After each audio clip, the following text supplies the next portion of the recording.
Tonight on RaceSpotTV and iRacingLive, we go racing from one of the trickiest tracks on the schedule.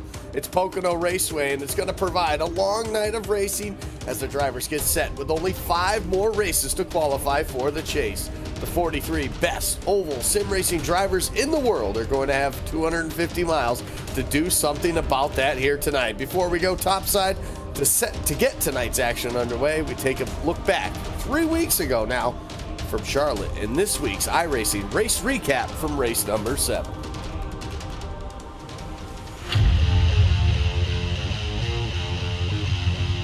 Pace car down and away in the field and hands up Dylan Duval. Green flag flies. We're underway from Charlotte for the 7th race of this NASCAR Beginner for Series campaign. Race leaders sorted out for the first of 200 times to quarters 1 and 2.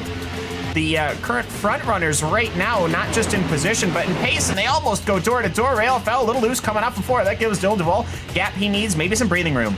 We have a caution out on the track, not quite sure where just yet, but I think this is a common statement. This changes everything. Looks like it's the number 25 Chevrolet of Will Cooley.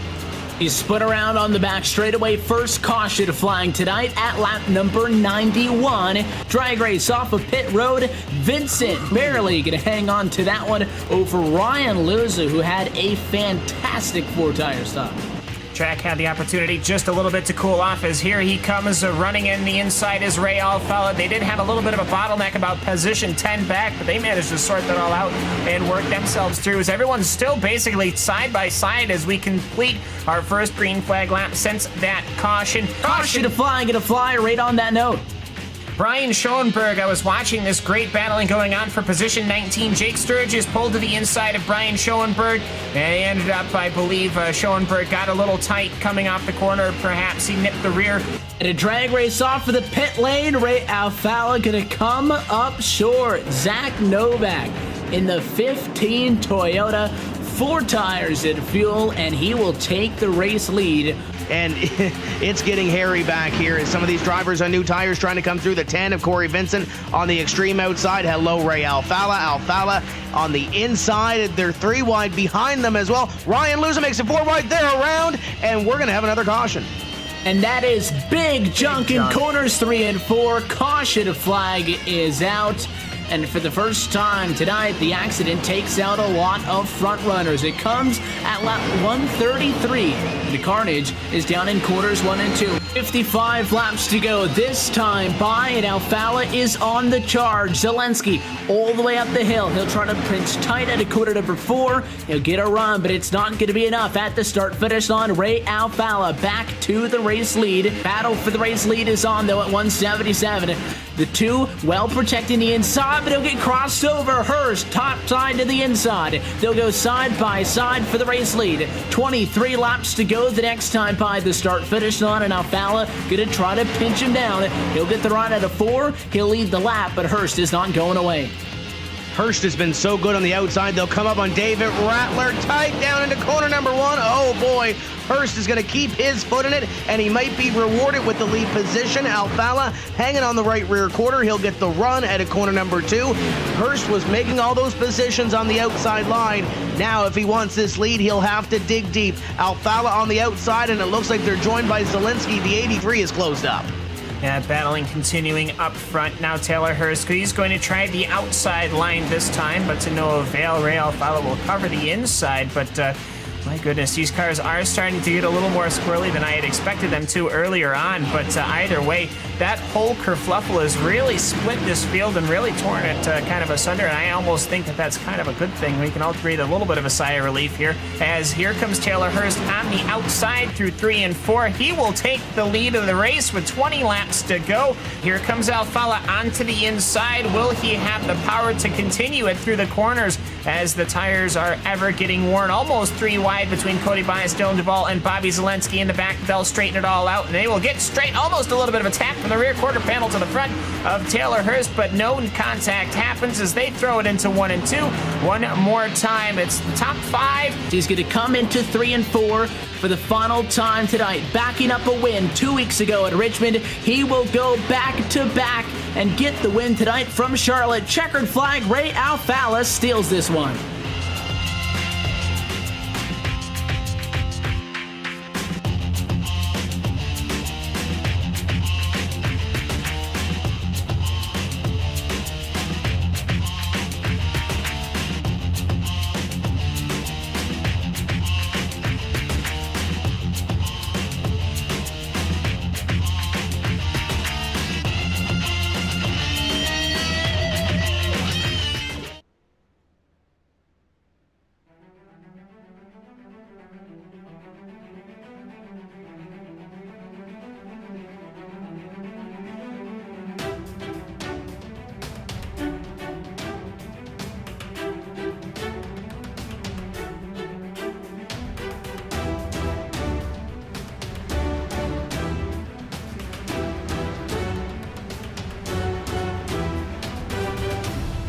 The road to $10,000 runs through the Pocono Mountains this week for the 8th race of the 2017 NASCAR Peak Antifreeze Series, powered by iRacing. Where from the Tricky Triangle, we're happy to say good evening, sim racing fans, and welcome to the Pocono 250 on RaceSpotTV and iRacingLive. Myself, Andy Kessler, joined topside tonight by Cam Walsh and Tim Terry, and as always, Director Hugo Louise getting that picture to you. Cam, one of the most interesting racetracks on the circuit, Pocono Raceway, 3 different corners, 3 different length straightaways. A lot of momentum based up on this racetrack in order to get the job done. You come off these corners a little slouched, a little not up to par, you're going to lose a lot of time, lose a lot of spots, and ultimately not be in contention when this thing's all said and done. No, not at all. And hello, everybody. And yes, it is Pocono Raceway, a very interesting circuit. They elected to just remove corner number 4 because even numbers are for squares, I suppose. But it's an interesting racetrack, not just for the fact that it's got 3 distinct corners, the fact that it's got one of the longest front stretches you could possibly imagine, but just how wide this track is, Andy. With how wide this circuit is, you could see racing, more than 3 wide. We could probably even see some 4 wide action here tonight. Yeah, you're absolutely right. I mean, Tim, real quick, talk about what this is. 5 races to go for these guys. Championship standings have been mixed up just a little bit here as we head into this week here now with back-to-back wins by Ray Alfallen. Yeah, it has been shaken up, and we're getting close to that playoff cutoff, but Pocono Raceway has provided some classic races in the past, and Andy, I think we're getting ready to see another one here. Oh, you're absolutely right, and we're getting set to do that right about now. Let's take a look now trackside to tonight's RaceSpotTV starting grid, and Cody Bias on the top spot. He'll get the pole tonight with a time of a 50.663, and bested that of Zach Novak. He'll start on the outside of the front row. Row number 2, Bobby Zielinski going to start on the inside, while Dylan Duvall starts from the 4th spot. Rounding out your top 5 tonight, it's going to be the number 2 championship point leader, Ray Alfallen. Christian Challenger will start in the 6th position in his number 78. Chris Overland will be starting in the 7th position with Nick Ottinger. He'll be starting in the 8th on the outside of the row. Ryan Michaeluza, he's been strong in the beginning of this season, but he seems to have tapered off. Will he be able to have a good run here at Pocono? We'll find out. And Taylor Hurst, he's going to be starting outside, finding out your top 10. One of the veterans of the series, Brian Blackford, will start in position number 11, Mitchell Hunt in 12th, PJ Sturgis 13th, Chris Shearburn 14th, and Michael Johnson 15th as they begin to roll. As they roll down the long front straightaway, you look at Alex Bergeron starting in the 16th position. Marcus Richardson in the 01 will start 17th. 18th goes to Adam Gilliland. Brian Schoenberg 19th, and Michael Conti will start 20th. Jimmy Mulis will be starting in the 21st position. Trey Edson will start 22nd. Philip Diaz will be in 23rd, and 24th and 25th will go to Blake Reynolds and Corey Vincent, respectively. Brandon Schmidt will start in position number 27. Check that. Will Cooley 26th. Timmy Hill in 28th. 29th is Kenny Humpy, former series champion, and Clamp Nation is going to cheer on Logan Clampett from 30th. 31st goes to Chandler Krizik. Brad Davies will start 32nd. 33rd goes to David Rattler. Joe Letterello will start 34th, and Andrew Fayash will roll off from 35th. The 73 car of Jake Nichols, he's going to be starting 36th. Tyler Hill in 37th. Jake Sturgis, he'll be starting in 38th. Ryan Lowe in 39th, and Kyle Putz in the 40th position. Completing your field, Alan Bowes and Peter Bennett 42nd. So 42 cars getting set to make this 250-mile trek around this great tricky triangle they call Pocono Raceway. An interesting race nonetheless, but this does have to get that point where at points in this race you'll get these guys spread so far out, but the best time to watch is definitely these restarts when at times they can go 3, almost 4 wide, especially down this front straightaway. Well, welcome to have all of you joining us here tonight on RaceSpotTV and iRacingLive as we get set to get this 250-mile race underway with Cody Bias on the top spot here tonight as he looks for the pace car to head to pit road. Green flag will wave, and we're underway at Pocono. clean start so far. Cody Bias slots himself up high, as well as a couple of other cars in the back, but everyone's pursuing their way into corner number 1. Already some pretty wide action going down back in the top 10, but everyone's just slowing down to about 150 miles an hour on their brand new Goodyear Eagles. The race is underway here at Pocono. Top 2 starting to pull away. Now the battle for the lead heats up. Zach Novak, a huge run out of turn number 2. He'll pull up next to the inside of Cody Bias as they hit the tunnel turn. They'll keep it side by side for the moment. Not particularly the place you want to be on the outside of the tunnel turn. They'll be able to make it work, but you can see the momentum killed there as the 42 of Dylan Duvall. He looks for second into 3. And that's exactly what it is. The momentum lost by Cody Bias is going to not only lose him the lead, but lose second place to the team teammate. And Ray Alfala is going to close in as well as they come up at a 3. And down the long front straightaway, you're going to have the 2 of Ray Alfala tuck up to the 27 of Cody Bias. Bias trying to get the run on Duvall down the front straightaway. Meanwhile, Novak is out by 3 lengths over this battle for position number 2. Not too far back, Bobby Zielinski is there as well in position number 5, trying to make something happen. Currently sits second in the point standings. Yeah, so great battles going out all throughout the racetrack. Little problems earlier through the back there. A caution did not come out, though, but the 57 of Sturgis and Michael J. Johnson involved in a small wreck there off of the tunnel turn there in turn number 2. And caution did not come out, so we stay green right now. And things kind of settled out towards the front of the field right now as everybody single file through the top 10 right now. Some interesting lines, too, you'll see throughout the night, especially in turns number 3. You'll see guys go up to the high side looking for that extra grip. You'll see other guys trying to keep it down on that rumble strip as they try to figure out which way is going to give them the most speed down this front stretch. But how about Zach Novak? A great start from that second spot. Was able to cut underneath Cody Bias. He hasn't looked back yet now as he continues to lead over Dylan Duvall. Yeah, he seems to be getting a good run off of corner number 1 as they head towards the tunnel turn. He's got a good gap developing over Dylan Duvall, who himself has had a good start, 4th to 2nd, just like that in 1 or 2 laps time. But for Zach Novak, he's going to roll right on through. He touches barely the curbing, and he'll try to pull away from Dylan Duvall. Once again, he does, in fact, so perhaps Zach Novak's car is set up for the short stints, but we'll have to see here as the rest of the field is really pursuing different types of angles. Nick Ottinger, he's way up high. Christian Challoner, he's down low for the battle for 6th. As that will continue, Challoner will not be able to pull alongside going down this long front stretch. The draft doesn't really seem to be in as much effect as we would see here at perhaps Daytona or other places. Perhaps there just isn't enough room to allow these cars to really suck in and saddle out to the inside, but perhaps it's because of how corner 1 is and how tight it is and how slow it is that these guys really aren't able to throw the car into the corner. But either way, everyone now pretty much going into single file and getting themselves ready for a good long green flag run. That's exactly what you could have here at Pocono Raceway, especially when everybody starts to spread out like this run has done. We're lap number 4 now as the leader heads back into turn number 3. The separation about 6-7 car lengths now from Zach Novak, Dylan Duvall, and you're starting to see a couple of guys starting to close into the top 3 area there. You got Ray Alfala in the number 2 really putting some pressure now on Cody Bias. He does just that off of turn number 3. He'll actually look to the outside. So it looks like maybe a little slip up from Cody Bias. He's going to surrender that position. Move Alfala now up to 3rd. And a great run by Ray to move up to that position. Cody Bias falling back 1 spot, and here comes Bobby Zielinski trying to do the same thing on Bias. Maybe Bias had a good hot lap, got that good qualifying effort in, but maybe does not have the race set up, or at least at this point, maybe he's got a long run underneath that race car as they work down the straightaway. Alfala begins to pull away from that battle. Behind them, the 83 is trying to make something happen here with that 27 of Cody Bias as they continue to work on lap number 5.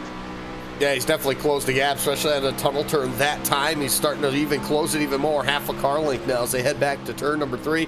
High side for the 83 of Bobby Zielinski. I wouldn't say the high side, Cam, but at least entry a little bit higher than Cody Bias. He definitely gets a great run off of the corner right there. He'll pull up onto the back bumper and continue to follow in the tracks now of Cody Bias as they work their way down this long front straightaway. Not enough of momentum, though, to peek to the inside before they head to turn number 1.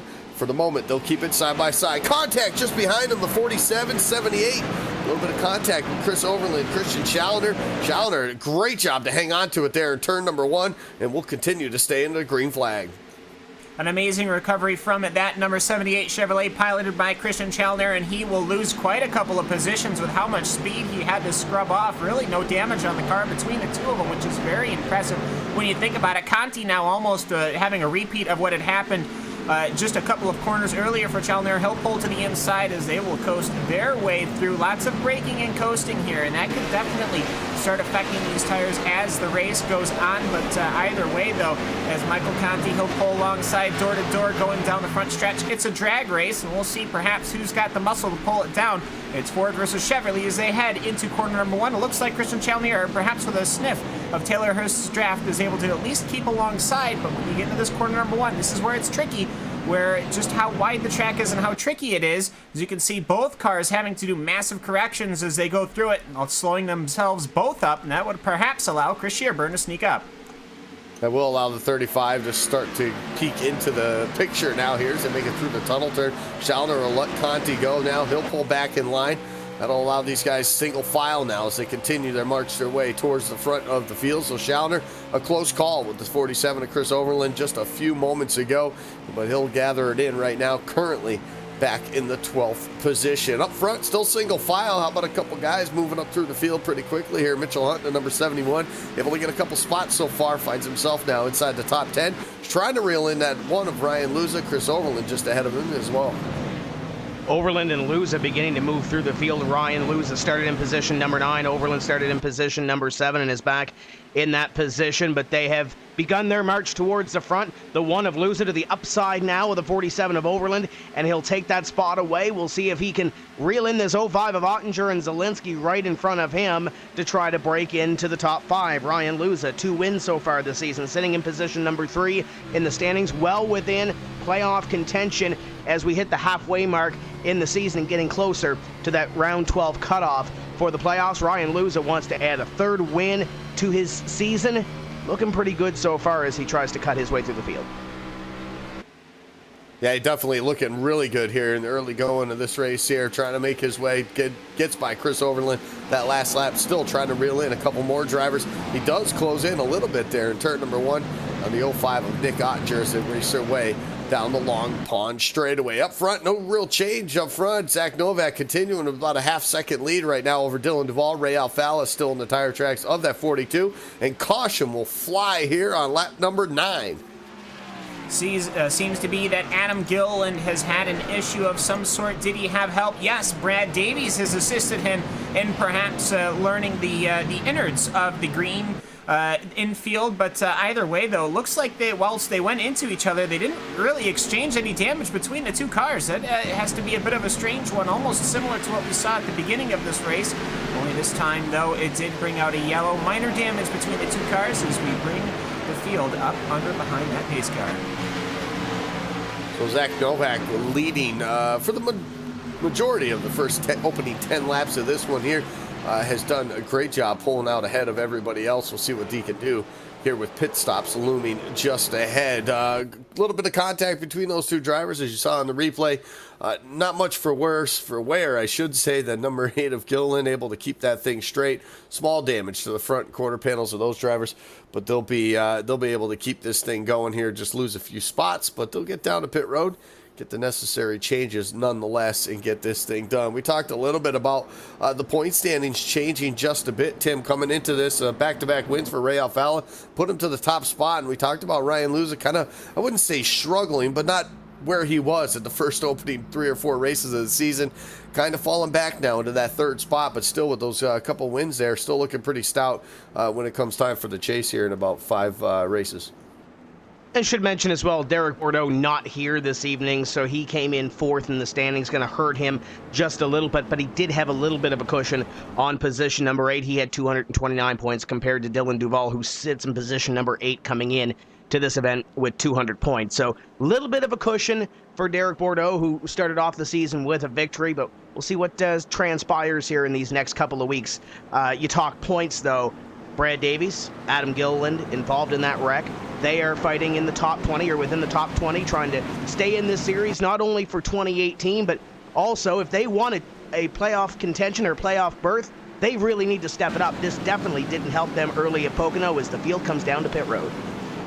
as they head down pit road. The only benefit, I think, to that is there's still 90 laps left to go here in this one. Plenty of time to make up what positions they can before this thing is all said and done. The leaders all sliding into their boxes rather nicely. Nobody having any issues. Right sides will go up, left sides as well, too, I would imagine. Maybe a couple drivers might try something. It's a little bit early for that, though. I believe you'll see 4 tires of fuel for everybody. Looks like the 8 of Adam Gillen, maybe a drive-through there. The 50 as well, coming off pit road rather quickly. But how about the race off of pit road? Dylan Duvall, he'll beat out the 15 of Novak, and he'll get himself an opportunity to possibly lead some laps here early on. A 13.6 second pit stop for Dylan Duvall will beat the 14.3 second pit stop of Zach Novak. That'll put him up 1 position, and that will give Dylan Duvall the lead and his chance to perhaps run away. But either way, pit stops look pretty normalized throughout the entire thing. Dylan Duvall was the only one I can see in the first 16 cars that actually breached underneath the 14-second gap, so his pit crew doing an extraordinary job getting him in and out, one of the fastest pit lane times that he had. But either way, everyone's going to be on some new rubber, get some new fuel, reset your fuel counters. The engineers having to hit that reset button on perhaps where they're landing for the strategy here at Pocono. But either way, though, it almost seems like it's a slow-going race so far, but I think that just goes to how large this track is. Yeah, you're absolutely right how large this track is. How about the times it takes to get around here, and they're in a pace lap too, just under the 2-minute mark for these drivers to get around, even at a speed of 75 miles an hour. So pit road open again the second time around. We'll see if the 8 of Adam Gillen comes back in or if he chooses to stay out. Remember this racetrack too, with the problems some of these guys had. You see the 50 duck down pit road this time, but you know, with this racetrack, even under the green flag conditions, you can make a pit stop and still not go down a lap. So we gotta keep that in mind as well too as we move on through this night, especially if we get the opportunity for some green flag pit stops. Some guys maybe decide maybe a short pit, stay on the lead lap, and maybe take that advantage when it comes down towards the end. And we look at this race from the past. We've had some great finishes here. John Adams, Nick Ottinger, Brian Schoenberg, among those names that come to mind when you look at clashes going down into corner number 1. But 5 races here, 5 different winners. Steve Sheehan, we mentioned John Adams, Ray Alfala, Michael Conti, and the last time we were here in 2015 was Alan Bowes. The series has changed a lot since the last time we've been here. There are 15 drivers that are currently not in the series from the 2 years ago that we were here out of the 41 that competed in that race. And just as a little note, I went back and did some research, Andy.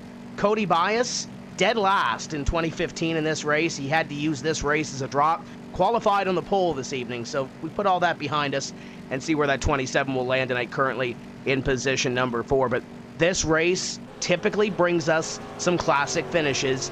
We'll probably see some green flag pit stops in this thing, but when it comes down to the end, when it all comes down to the brass tacks of this, we might see a 6 different winner, but we're probably going to see some sort of classic finish we're going to be talking about for a while. Yeah, it's definitely one of those racetracks. It's probably one of the toughest ones to really get a handle of, and I think that's why we haven't seen a 2-time winner here in the NASCAR Peak Antifreeze Series at the Pocono Raceway. So, could that be tonight? Could this tonight be the first time we see that, or exactly what you just said, will we see a 6 different winner here tonight? Of course, this race was not on the schedule last year. You got to go back 2 years now to Alan Bowes, who picked up the win in 2015. The 8, though, of Adam Gilland, he'll lead a couple laps. He'll come down to make his pit stop now. He'll surrender the lead to Dylan Duvall here as the field gets set to double up here, Cam. We get set to get back under the green flag conditions here. 13 laps. What have we learned so far in the opening 10 that we had of the green that maybe some of these drivers, maybe a few adjustments, but maybe we might see some of these guys maybe try something a little bit different here? Well, certainly. I think it's indicative that everybody tried to pull to the top as soon as they dropped the green. I wouldn't be too surprised if we don't see that as well. Other things to note, I believe Ray Alfala picked up an end-of-line for pit road speeding because he exited that commitment cone when he went past. Well, they ticked him at doing 63 miles an hour. Hello, Zoe the Race Spot Dog. But either way here, we'll see as they get underway just how fast they're going to try and get up to that top line. So definitely Ray Alfala to make it 3 in a row has his work cut out for him, Tim. But how about one of the drivers, a great pit stop for Ryan Luza? He's going to start 3rd on that outside lane. Yeah, going to see a great restart here, I'm sure, for him as we get ready to go back to the green flag. Nick Ottinger up there within the top 5. You got Mitchell Hunt in the top 10. Taylor Hurst has ran good in these last few races. Interested to see what the 74 car can do here today. We'll see what he can do. He was marching to the front before that caution flag flew. Yeah, he definitely was. So we'll see exactly what these guys will do. How about Michael Conti, too? Started 20th up to 12th already here, just in the opening 13 laps. So the field getting bunched up here as they work their way into turn number 3, the flattest of the 3 turns here at the Pocono Raceway. And we get set to get back under the green flag conditions. 13 laps about to be complete. That'll give us 87 left to go here tonight. I'm getting ahead of myself and maybe making this longer than it needs to be. The pace car, though, will look to the safety of pit road now as it comes off of turn number 3. Green flag will wave, and in the throttle they go. A little maybe mischief by the 71 now of Mitchell Hunt there as he stacks up the bottom line. 22 of Brian Blackford trying to look. Does he go to the bottom to go 3 wide or not? How about Taylor Hurst? A bold move to the bottom here as they race into turn 1. Yeah, looks like everybody was holding their line this time. Not many people trying to sneak their way up front as I'm looking at a massive conflagration of cars here. 3 by 3 by 3 by 3 going all the way back to 25th position. 26th position is Will Cooley. He's pulling well to the inside line. I think everyone's getting quite a bit more racy. They want to see perhaps what they can do here as they're trying to get back to 2 file as they're going through the tunnel turn right now. A lot of 2 by 2 action and even some 3 wide action throughout the entirety of the field here as everyone continues to get underway. Everyone looks fairly in control here as we are completing lap 14 here at Pocono. Yeah, you definitely don't want to go 3 wide through the tunnel turn. They're able to settle that out and at least go 2 wide here. Battle for the lead, though. It doesn't take much here. Dylan Duvall took that spot on a great pit stop there over Zach Novak. Zach Novak, though, right on his back bumper, now back into turn number 1. Yeah, Novak taking a peek to the inside, trying to get to the inside of the 42 Simcraft Chevy. Can't get there off of corner number 1, but will be in the slipstream going down towards corner number 2. 15 pouring the pressure on Dylan Duvall, trying to take away the lead position here as we work lap number 15. Cody Bias about 3 lengths back, and we saw Cody Bias lose the lead on the first exchange of this race, Andy. When he lost the lead on the outside, it opened the floodgates for a couple more cars to get by. Keep an eye on that if we do have a lead change and Cody Bias happens to be close. Try to pick up a spot. Yeah, you're absolutely right. How about Cody Bias hanging on tough to that 3rd spot? He's got a little bit of pressure from the 1 right now of Ryan Luce as they work their way down this long front straightaway. Quite a huge gap. We have a caution again on the speedway here on lap number 16. It looks like this the 58 of Kenny Humpy, it looks like, going down through the front stretch here off of turn number 3. Not sure if you had any help there. We've got a replay up on your screen, but our second caution of the night, and the replay does go up on your screen, but problems off of turn number 3. Yeah, Kenny Humpy, it just seemed to have lost it on the inside, the very inside of corner number 3. Lost the rear, caught it once, but it just wasn't enough. Ended up spinning around, almost taking a trip down pit lane, he did, but instead manages to pop it into first gear and get his car turned back around. No damage for that number 58 Chevrolet, but we are under caution once again. I don't see anybody. I don't imagine anyone's going to be coming into the pit lane, but either way, we are under yellow once again. Got to give a shout out, though, to Ray Alfala, already up to P28 after starting from the end of the line. I'll tell you, one guy that might come down pit road will be the 58 of Kenny Humpy to get some fresh tires after that long spin off of turn number 3, but very fortunate that the guys around him, as we go back live here, that very fortunate the guys around him were able to get around him without it causing any more damage to any other cars there. So that just shows you talked about it earlier on, how wide this track is and how much more room these guys have, especially off of that turn number 3, that these guys were able to avoid that, and we end up only having a single car spin for our second caution of the night, but that just flat out got away from him right there, Tim. I keep bringing up points, but we're 4 races after this one away from that chase cutoff. Kenny Humpy has already missed a race so far this year, so he can't afford any more bad luck. Coming into this race sitting 14th in the point standings, and single car spin, will get down pit road, probably get some tires in that race car and reset himself. But you don't want to get yourself behind the 8 ball, albeit, yes, it is early, 17 laps into this thing.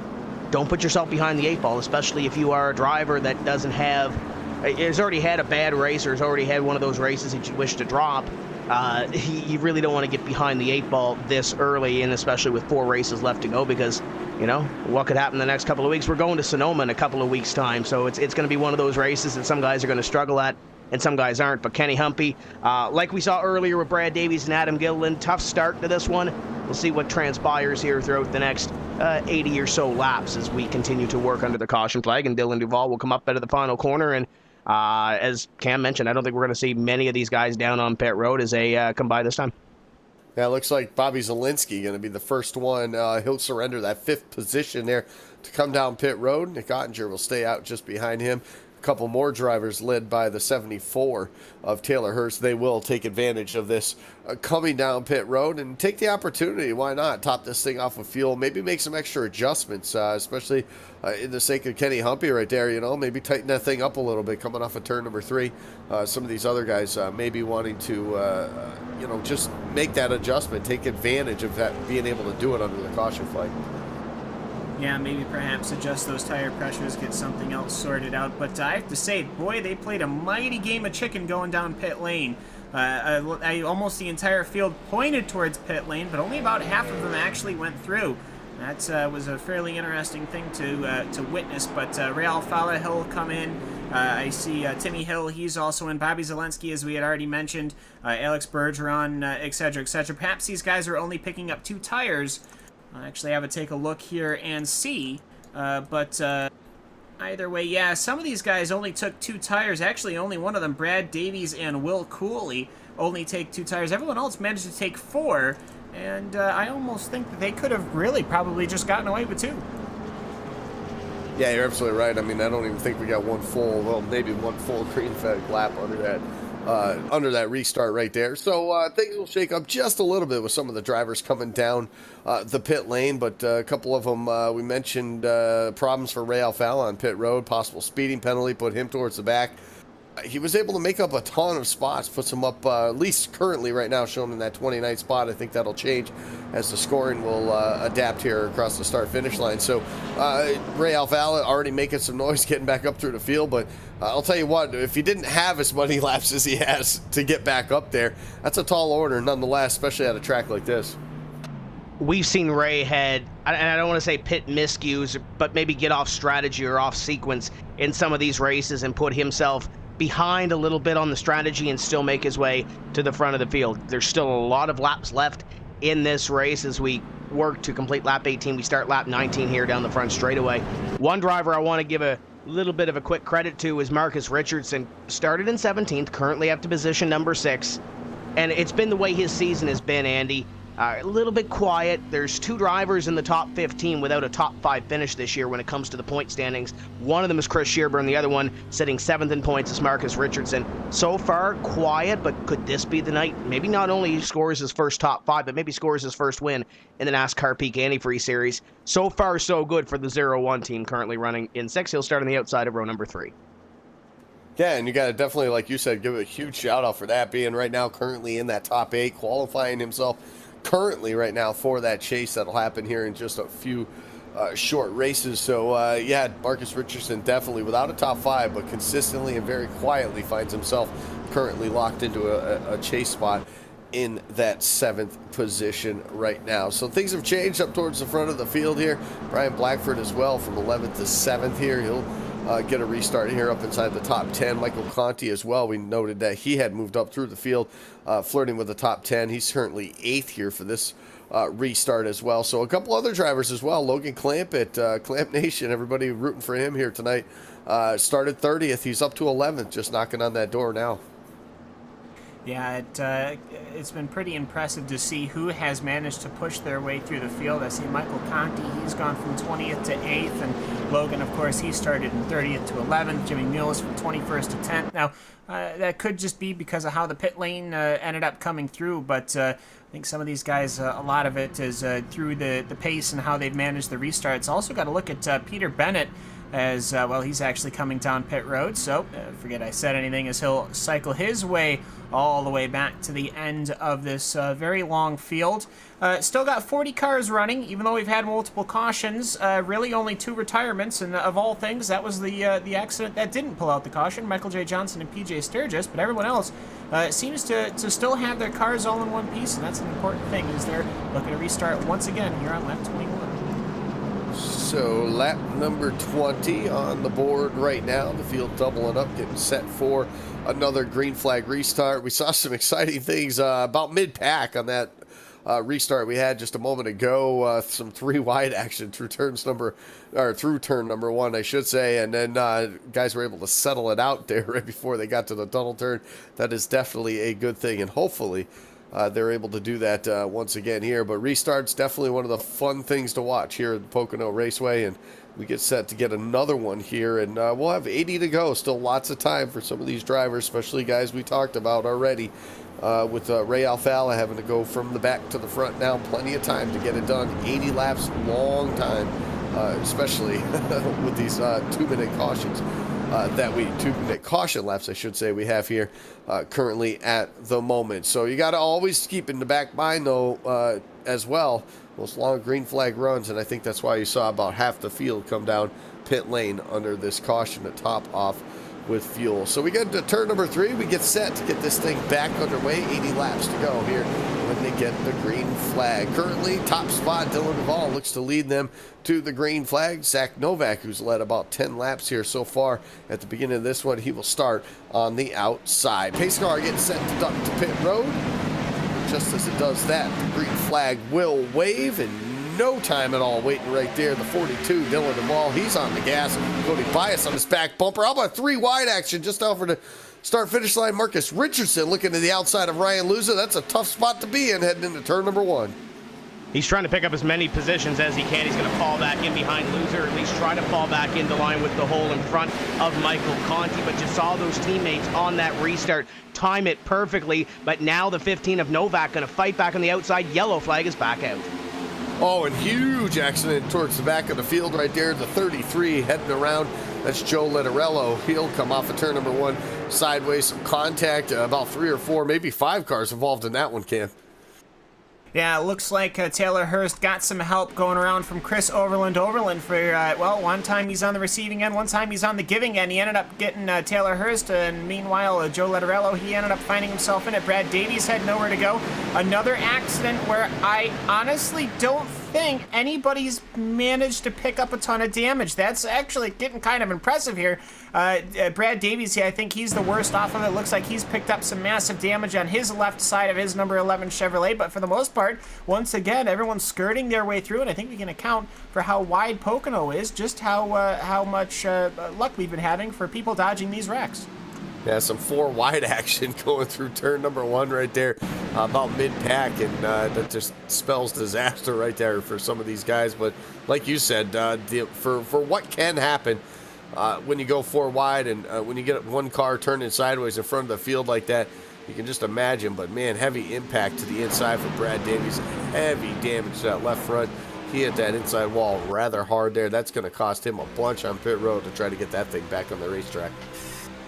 Yeah, we'll see if Brad Davies can get that thing back out, but as you mentioned, a ton of work for that 11 team to get it back out onto the racetrack, but running for the points, running for top 20, so I'm sure he's going to try to get that down there and see at least what the repair time is going to be before heading back out onto the racetrack. But mentioned before that caution flag flew, Dylan Duvall, Cody Bias, the 2 teammates from the team, they timed that restart perfectly. When Duvall went, Cody Bias was right up tucked on his back bumper. Zach Novak had to try to roll the top, fight back on the outside, and it looked like Novak was going to have a run possibly at Duvall, at least for the time being, on the outside. Then the caution flag flew, and we're back pacing behind the pace car. So Dylan Duvall currently leads this thing. He's got his teammate behind him, which is comforting, but how about Marcus Richardson too? Now in the top 5 after that 3 wide move, trying to make some things happen going down into turn 1. Yeah, I'll tell you what, I don't know if Ryan Luzin maybe missed a shift or a little slow getting to a gear, but something definitely caused the 01 to get out there. Either that, he just timed it that perfect there to be able to move to the outside He did just that, gets to the outside, gets another position, so finds himself now a top 5 here for this next restart. So pit road obviously open, leaders choosing to stay out, take advantage of being up front right now and not wanting to give up that track position so early. Yeah, I do see Bobby Zelensky's in pit lane. Taylor Hurston's in pit lane. I believe he's getting his car worked on. He's managed to pick up some left side damage. Logan Clampett, he is also on pit lane. Not quite sure exactly what he's pursuant to, but Jake Nichols, Alan Bowes, maybe 5 or 6 other cars are getting themselves worked on, including a couple that were involved in that accident. But for Logan Clampett, he's going to be finding himself cycled well back to near the end of the field, as I just don't think you're going to have any other takers. But either way, though, for the second time now, we're going to need to get a good restart from Dylan Duval. He's going to be getting quite a bit of practice at this. I think it's safe to say, though, Andy, from the restarts that we've seen, it isn't necessarily that difficult for the leader to maintain his lead going into one. No, it definitely hasn't, and you got to give the leader the advantage. Obviously, knowing when the pace car goes off, they get the opportunity to go whenever they want, so that definitely gives the advantage to the leader. The guy on the outside really has to be on the ball in order to at least maintain or keep up to the outside of him, but typically it doesn't happen unless you see that leader miss a shift going down into turn number 1. So far it's been okay for Dylan Duval. He's taken the race lead over 2 cautions ago, and he hasn't looked back just as of yet. He survived 2 restarts and about to try to survive restart number 3 in just about a couple of laps here as we look back and try to figure out where some of these guys making their way up through the field. Michael Conti made up a couple of positions there on that restart as well too, so he's getting closer to the top 5 as well. Christian Schallner, how about a good rebound for him?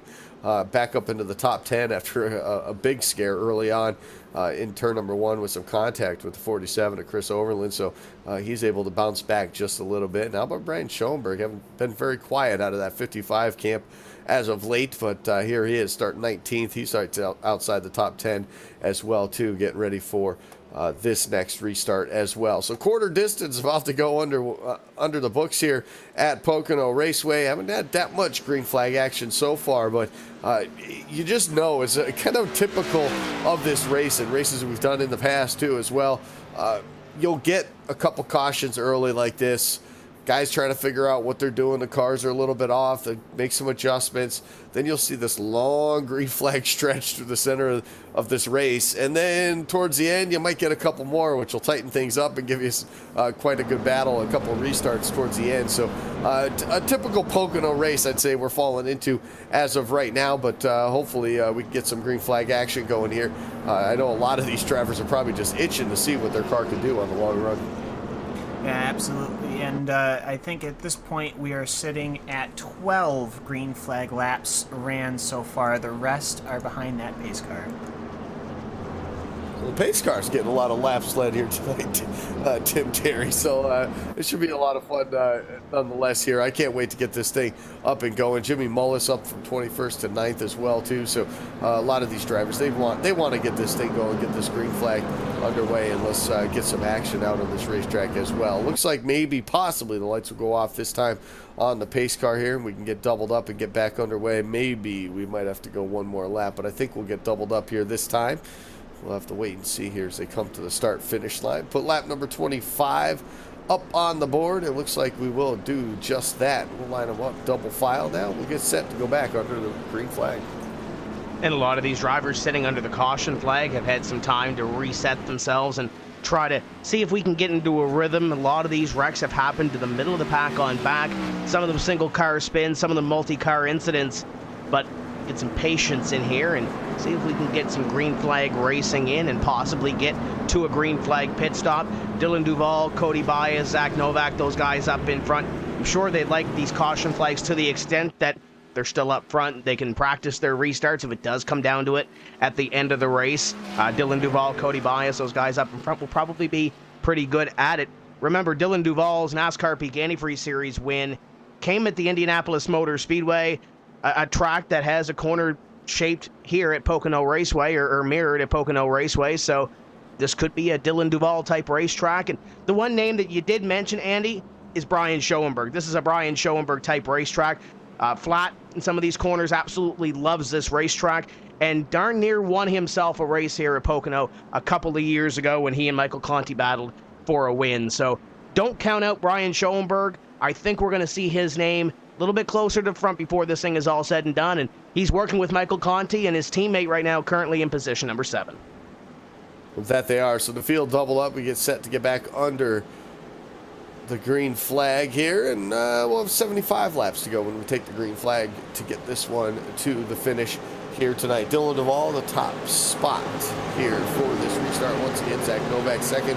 Cody Bias will start just behind his teammate there. Pace car will look again to the safety of pit road, and it will get just there now, and we'll get the green flag back underway, and a good timing once again by the teammates on the inside lane. In fact, both of them will clear Zach Novak. Here comes Ryan Luza now looking to the inside of the 15 as well as they head down to turn number 1. Zach Novak obviously caught napping as they pulled away. Luza, though, he's trying to hold the inside. Just doesn't look like he is going to be able to hold it, though. Dylan Duvall, Cody Bias, they're going to try to increase their gap as they head towards the tunnel turn for the next time. Here's where we've had trouble the last couple of times. I see 3 wide action. I see almost 4 wide action for position number 16. Blake Reynolds finding himself almost 3 wide. They will sort themselves out as they coast their way through the tunnel turn. A little bit further back, I see Ray Alfella sliding himself in as well. We're still 2 by 2 heading towards corner number 3 for the first time.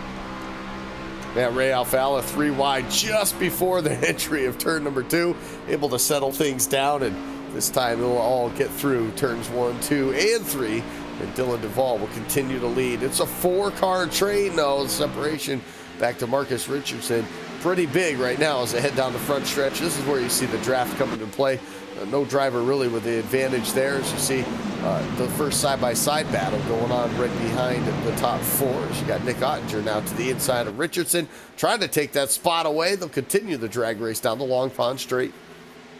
As they go down towards corner number 2, up near the front of the field, you don't see necessarily that sense of urgency compared to what we see at the middle of the pack. You mentioned the first side-by-side battle. Ottinger underneath the 01 of Marcus Richardson. The 5 of Michael Conti is there. And the 40 of Jimmy Mullis sneaking his way into this battle as well. We're side-by-side stacked 2 deep going down into corner number 3 for the battle for position number 5. Meanwhile, up in front, Cody Bias continues to pressure his teammate Dylan Duvall. But this battle up here for 5th is starting to heat up, and it looks like Marcus Richardson going to take it away from Ottinger. Looks like the 40 is going to try to do the same on the outside. Jimmy Mullis trying to pick up 1. Yeah, Jimmy Mullis, he's got the advantage over Ottinger. They'll slot it out. They'll go single file now into turn number 1. A pretty smart idea. Side by side just behind those guys, the 47, 78 will find themselves next to each other once again there, but they'll settle things down there through turn number 1. How about the 40? Jimmy Mullis, great run off of turn number 1. He's going to get the inside position now on the 01 of Marcus Richardson. He's looking for a top 5 here as they work their way through the tunnel turn. Yeah, and looking at the battle for position number 2 as well, Novak is trying to come on back onto the inside of Dylan Duvall as Cody Bias is slotting himself up to the lead of this race.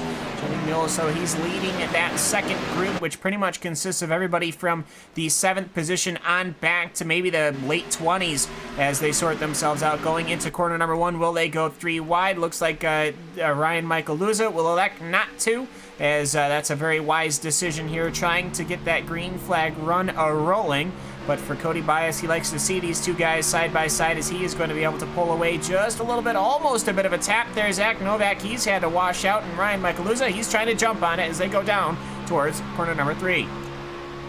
Yeah, he's going to open up the position on, so Novak going to lose a little bit of ground there to the 1 of Brian Luza. Lose it to the inside, just barely a fender. That's going to slow him down. That's going to bring in the 42 back. Dylan Duvall now looking to get back into that 3rd spot after just giving it up. How about a 2nd spot now as he battles Zach Novak? Novak, though, with the power down in turn number 3.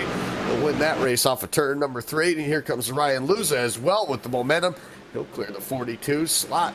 Dylan Duvall now back to that 4th spot, now back into turn number 1. Yeah, you saw Duvall pitch it in down into corner number 3. No grip down there, though, but We saw the battle earlier when Cody Bias lost lead on the first exchange as the 42 and the 1 get close down into the corner. The 42 of Duval almost had a moment there. Not a whole lot of room to battle underneath Luza. Luza will take the spot back and they'll exchange some words, but nevertheless, we saw Cody Bias earlier in the race, had the lead, lost a couple of positions when he lost the lead. Same deal with Dylan Duval. Duval in the 42 fell back to position number 4 and once again pressuring Ryan Luza down through the tunnel turn and looking at corner number 3. Duval looks to pick it up here, but he's on the inside line. He struggled a little bit the last time he was on the inside, but Ryan Luza in the 1 will let him have it. They'll come up at a corner number 3. Duval will move to position number 3. Ryan Luza trying to get the run back on him. Yeah, and they know the longer they stay side by side, that's just going to bring Jimmy Mullis into the picture even more as he's closed the gap now to about 4 car lengths as they head back into turn number 1. So Jimmy Mullis having a great run here as Nick Ottinger looks on behind Michael Conti. He's still in that 7th spot here. That's right where he started here on this restart. He's comfortably right in that position just ahead of the 01 of Marcus Richardson. Up front, Cody Bias really starting to pull away now. 7/10 the gap that last time at the start-finish line. Zach Novak trying to pull the gap as well on the 42 of Dylan Duval. So field's starting to spread out now as we work lap 31. About to complete that, though, as they exit turn number 3. Absolutely, and Cody Bias, he's comfortable up there. Perhaps, though, people would like to see where some people are running in the back. Perhaps the number 44 of Logan Clampett, that's always a good one to start off with. He is currently in the 21st position, as I believe Ryan Michaeluzo's had an issue. He's bumped the wall. He's falling well back and going down the front stretch. Yeah, lost a lot of momentum right there after making contact with the wall off in turn number 3.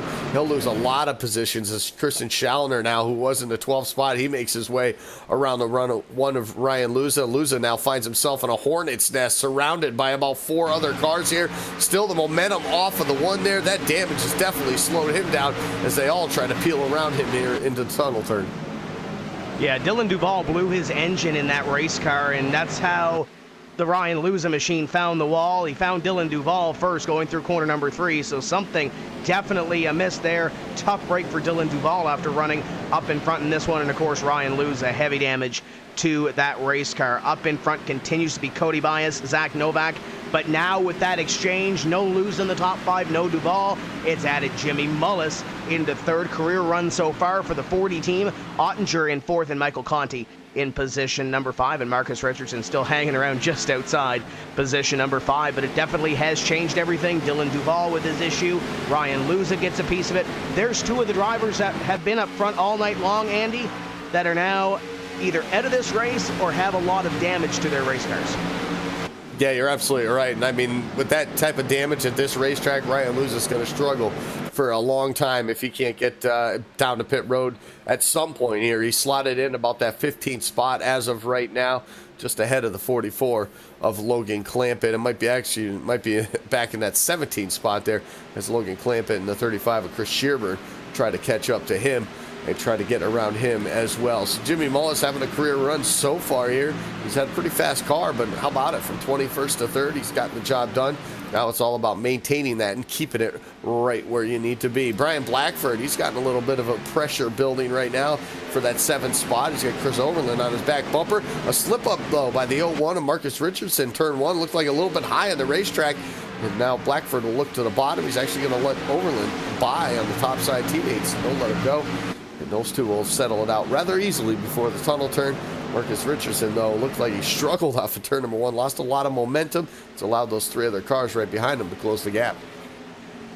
Yeah, and as they work their way through the tunnels right now, or actually coming out of turn number 3, excuse me, we'll see if Marcus Richardson is going to be able to get on the throttle with enough time to give a little bit enough a gap of Chris Overland and Brian Blackford, as that is exactly what he will have done, as they're going to be hitting almost about 204 miles an hour. No, it's about 202 before he got in. And here comes Chris Overland, well late on the brakes to the inside. He elects better of it, and very good on him for doing that. That must have been giving Marcus Richardson just a little bit of a scare, but he ended up holding his line as they'll go through the tunnel turn right now. Chris Overland, he is looking to be fairly racy. He wants to get ahead. He wants to get to that position number 6. Yeah, he absolutely does. Keeps putting the pressure on that 01 of Marcus Richardson right now. Cody Bias, though, has pulled out to a 1 second gap, though, over Zach Novak. It's a couple more seconds back to Jimmy Mullis. Mullis has done a great job holding on to that third spot right there, as he has not allowed Nick Ottinger or Michael Conti to really close the gap on him as well. Lap number 35 goes in the book. 65 laps still left to go here at Pocono. Lots of time still, not even close to that halfway point as of yet, but some great racing we've had all throughout this field. How about Ray Alfalo, guys? Back up to the 11th spot. He's flirting with the top 10 right now as he looks to the inside of that 3 of Brandon Schmidt. Yeah, Schmidt goes up the racetrack a little bit. Ray Alfala occupies the inside line. They'll drag race down to the next corner, and Ray Alfala should be able to clear Brandon Schmidt here and put himself into the top 10. Christian Chalner right behind the 2 as well, trying to follow him through the field, but Ray Alfala will be in the top 10. Brandon Schmidt going to try something here down into corner number 3, maybe to try to set something up. He will not do so, and in turn, here comes Chalner to the inside to try to pick up one more spot. But and I'm kind of hesitant to say this, but we're kind of getting into a rhythm, seeing some green flag racing. Lap 36 coming to a close. Cody Bias has a healthy lead up in front. And then there's a couple of battles throughout the field. Marcus Richardson is battling with Chris Overland. Overland will take the spot away and move the 47 up into position at number 6. A couple of close battles like that throughout about the top 10, top 15, but at least for the time being, Andy, everybody's found a place to race right now. Yeah, they definitely have, and they've closed the gap up front, too, as well. Jimmy Mullis now finds some pressure from Nick Ottinger and Michael Conti. Those 2 drivers have been able to close the gap on that number 40 machine as they work their way through that tunnel turn and heading back into turn number 3. And they'll do just that now as they try to get that spot. Ottinger will now look to the inside in turn number 3. This is where you got to be very patient on this very flat turn number 3. Very patient. Get back to the throttle. Ottinger slips up just a bit, almost loses it. But he'll surrender that spot. He's going to surrender another spot as Conti now will look to the outside. Conti having a great run on his own. He's moved up from 20th into the what will be 4th position as he is closing in on Jimmy Mullis. That Ford looking fairly strong. I've noticed, though, as the race has gone on, the track has worn into the fact where everybody is pulling into the inside lines now. It used to be people were running high, low, high, low. Now everybody just seems to be very coveting of that inside line as more rubber gets placed down, as looking through just about everybody running single file now, except for some side-by-side action back for 21st. Andrew Fash, he's side-by-side with Will Cooley and Bobby Zelensky looking along. That's a great battle going on back there in that 20th spot. How about Michael Conti, too, as well? Looking for more here as he's trying to get around Jimmy Mullis. He looked to the inside in turn number 3. Didn't happen that time. He'll get back in the tire tracks now with that 40 of Jimmy Mullis. He's trying to get around it.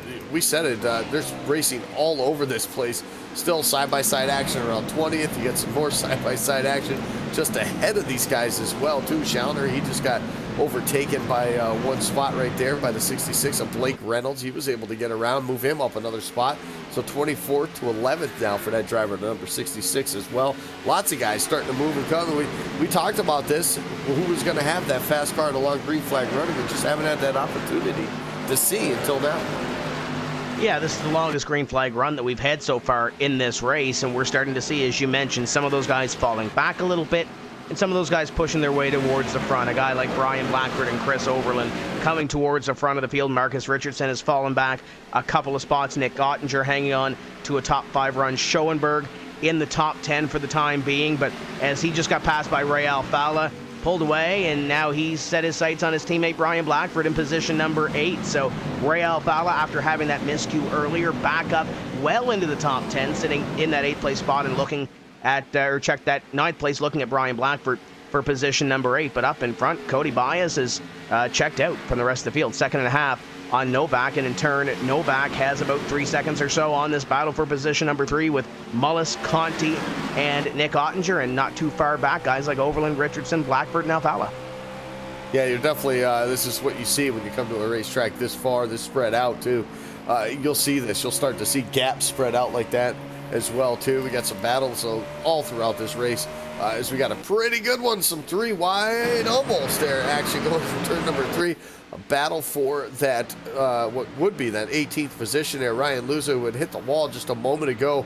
Once again, he's got a couple cars right behind him that want to get around him. Bobby Zielinski, Andrew Fayash trying to get the job done. Zielinski will now look to the inside into turn number 1. He will get that position this time as they continue to battle out all over this racetrack. And for every single position, every point matters. Well, absolutely, and a thing to note, this green flag run on its own from lap 26 to lap 41 is longer than all of the green flag running we had done previous to that, so we've got a good long green flag race going. Let's hope we can keep it that way. Ryan Michael Luza, though, he's tapped that wall a couple of times now. His car is looking certainly secondhand, carrying damage on both the left side, the rear, and the right side, so he is obviously not driving any that Ford as aerodynamically dependent as it at least used to be when he started the day. But either way, he's sucked up behind Bobby Zielinski, perhaps looking to the inside going into one. He'll think better of it, and very well off will he be. But either way, though, this seems to be where about all your cars are nice and packed together. Ryan Lowe just a little bit in the back, that number 7. He's pulling on that outside, trying to make it work. I think the track still works here in the back, but going up front, though, still, it is definitely the Cody Bias show. He is running lap times about a 10th second faster than Zach Novak, and both of them are running lap times about 0.3 of a second faster than the rest of the field. So both between that 27 of Bias and that 15 of Novak, they're obviously the cars of the field right now. And Jimmy Mullis starting to fall back now. It looks like the 05, Nick Ottinger. Not sure if he had problems or if he's choosing to come down pit road.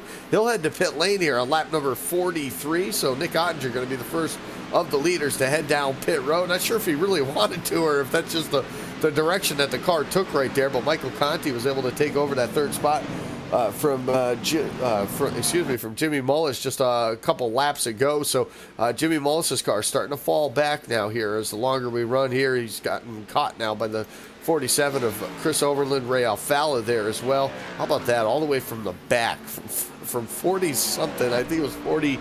It might have been 39th, I think, all the way up to the 6th spot now. Ray Alfala looking for more. Turn number 3. He'll duck to the inside of the 40 of Jimmy Mullis as well, possibly to get that position here as Overland overtakes Mullis into turn number 3. Yeah, in the last lap, Jimmy Mullis has really fallen back. Those tires have really clipped and started to dive as the 47 gets by the 2 of Ray Alfala, now underneath Jimmy Mullis. And as you mentioned before, Ottinger decided to come on to pit road. It looked like Ottinger was poised to make the move as well. So this might be the point for the 40 team of Jimmy Mullis, who was running in the top 3, to maybe start thinking about heading towards pit road. We saw Ottinger head down, but we'll see what happens now. Usually when these front runners start to head towards pit road, the floodgates begin to open. And speaking about floodgates, Ray Alfala is looking to pick up one more spot past Jimmy Mullis the last lap. He'll pass Overland on lap number 44, so move Ray Alfala up into position number 4 as he works towards corner number 3. Unbelievable drive to the front right here for Ray Alfala. He did it all under the green flag conditions as well, too.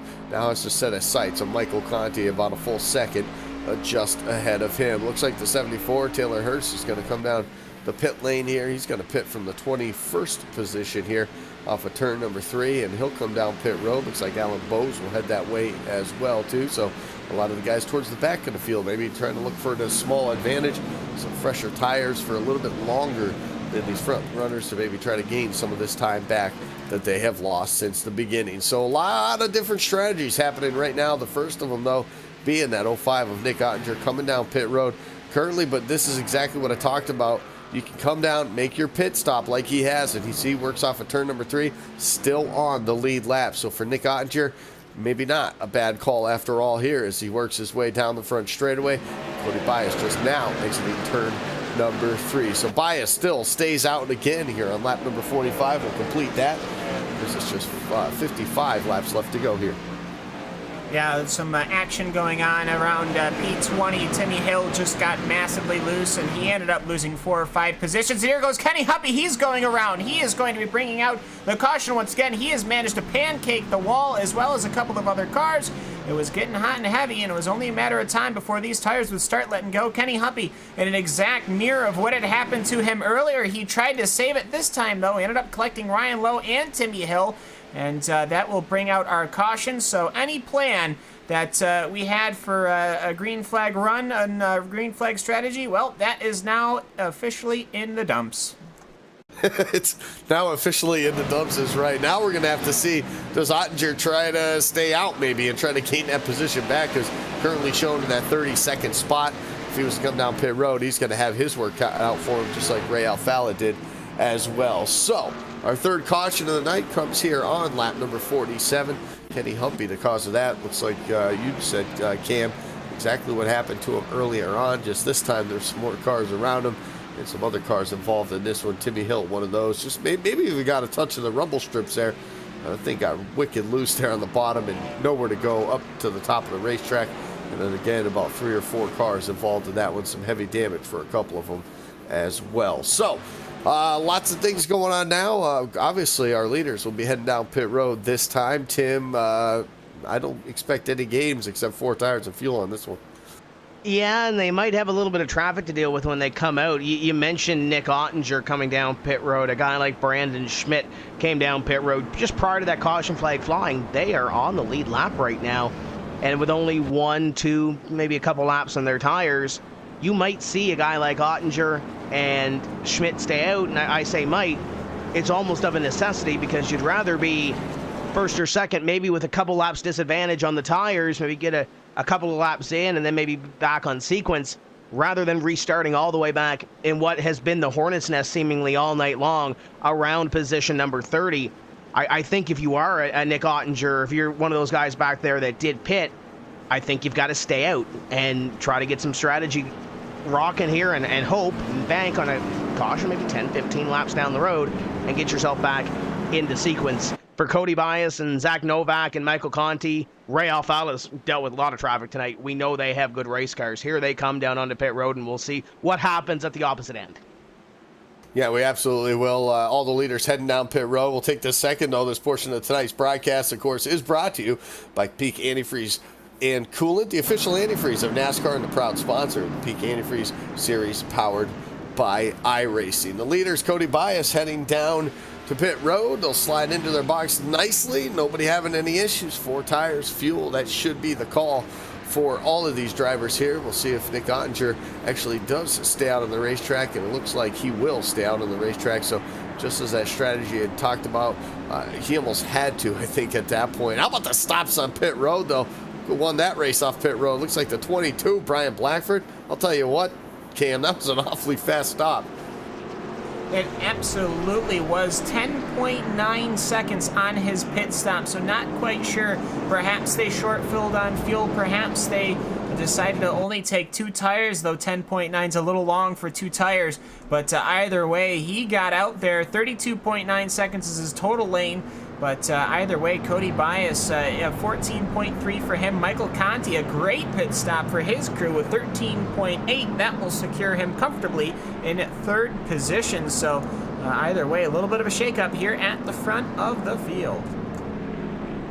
Yeah, definitely a little bit of a shake-up with some guys staying out, shake-up with some guys with some phenomenal pit stops as well. So we'll see how things all shake up for all these guys here up towards the front of the field. But looks like the 74 of Taylor Hurst, he was one of those guys that pit under the green flag. The 83 of Zielinski as well, too. Those drivers elected to stay out as well, too. So a bunch of different strategies going on here right about that halfway point of this race, too. So when you look at some guys that did decide to stay out on the racetrack, and the scoring will loop when they come across the line, but you got Schoenberg, you got Ottinger, Mitchell Hunt, Chris Shearburn, Corey Vincent in the 10.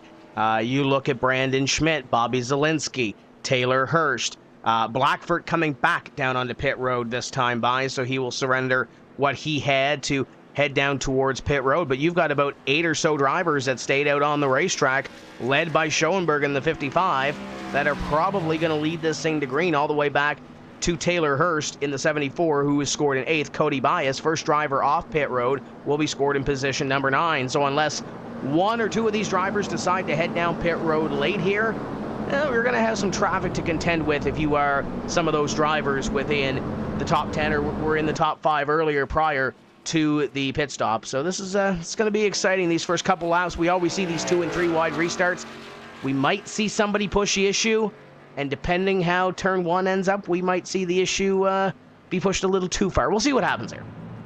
Yeah, we'll definitely see what happens. Things will definitely shake up things here just a bit. Brian Schoenberg as well out on the racetrack, still electing to stay out under this caution flag as well, too. You mentioned type of racetrack that fits his driving style as well, this flat racetrack. So to see him up front, we'll see what he can do here on this one, on this restart as well, too. Remember, the tires are a little bit older, not much.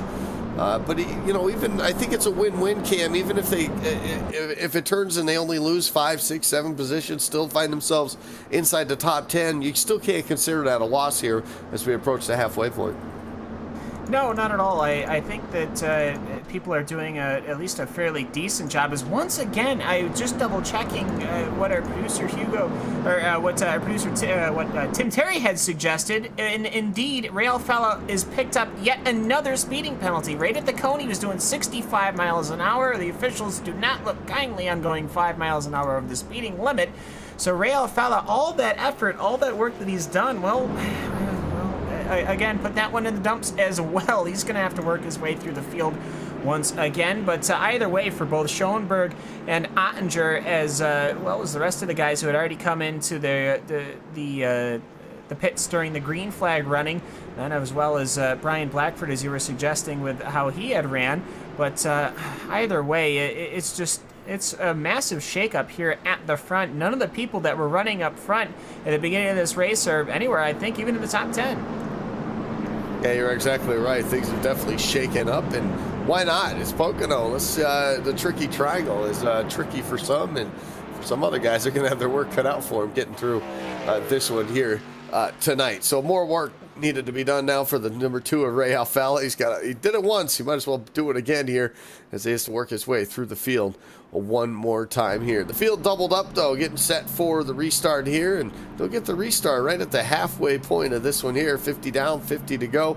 It's not a bad time to be up towards the front of the field. You start moving and shaking, seeing who the players are going to be here for the final stint to the end. Nick Ottinger, the 55 of Schoenberg, the 71 of Mitchell Hunt, Chris Shearburn, Corey Vincent, Brandon Schmidt, Bobby Zielinski, Taylor Hurst, all those drivers, all guys that stayed out under this caution. Michael Conti, you're going to have to look all the way back to 9th to see the driver, or the first driver, I should say, to go out there. Well, Cody Bias is right there as well, right next to him. So you'll have to look at that row basically as those drivers are the first ones that had come down in with the 4 fresher tires, I should say, as we get set to get back under the green flag conditions. They worked their way through turn number 3, and Brian Schoenberg gets his opportunity now to lead them to the green flag. The field gets jumbled up now off of turn number 3. Pace car will look back to pit road.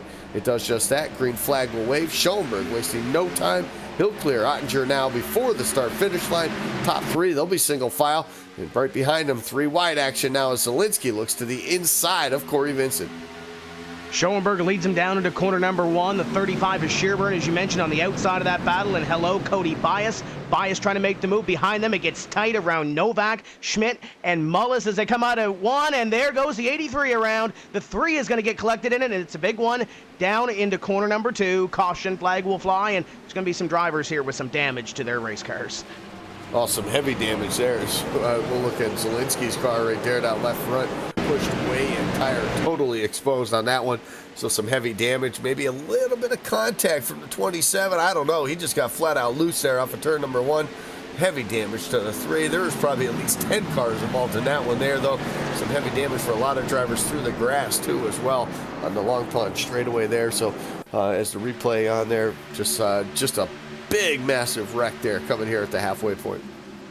Yeah, so this is what I've seen so far. It looked like Cody Bias, he had a good run and ended up just bonking right into the rear of Bobby Zielinski, and that started a massive chain reaction. I see Taylor Hurst, he's got damage on his car. Michael Conti, Brandon Schmidt, Chris Overland has picked up damage. Blake Reynolds has picked up damage. I think Logan Clampett avoided damage, but that's not to say I think that there's a good 8-9 cars that were at least involved to the extent that they had picked up damage. Brandon Schmidt's day is going to be done. His engine has expired. Looks like to me perhaps Trey Edson has picked up some damage. A couple of other cars, but either way, we'll see here who's getting their cars worked on pit lane, because let me tell you, this was certainly the big one and not the way you wanted to start the second half of this Pocono race. No, it definitely isn't. Let's take a look, though, while we're at it.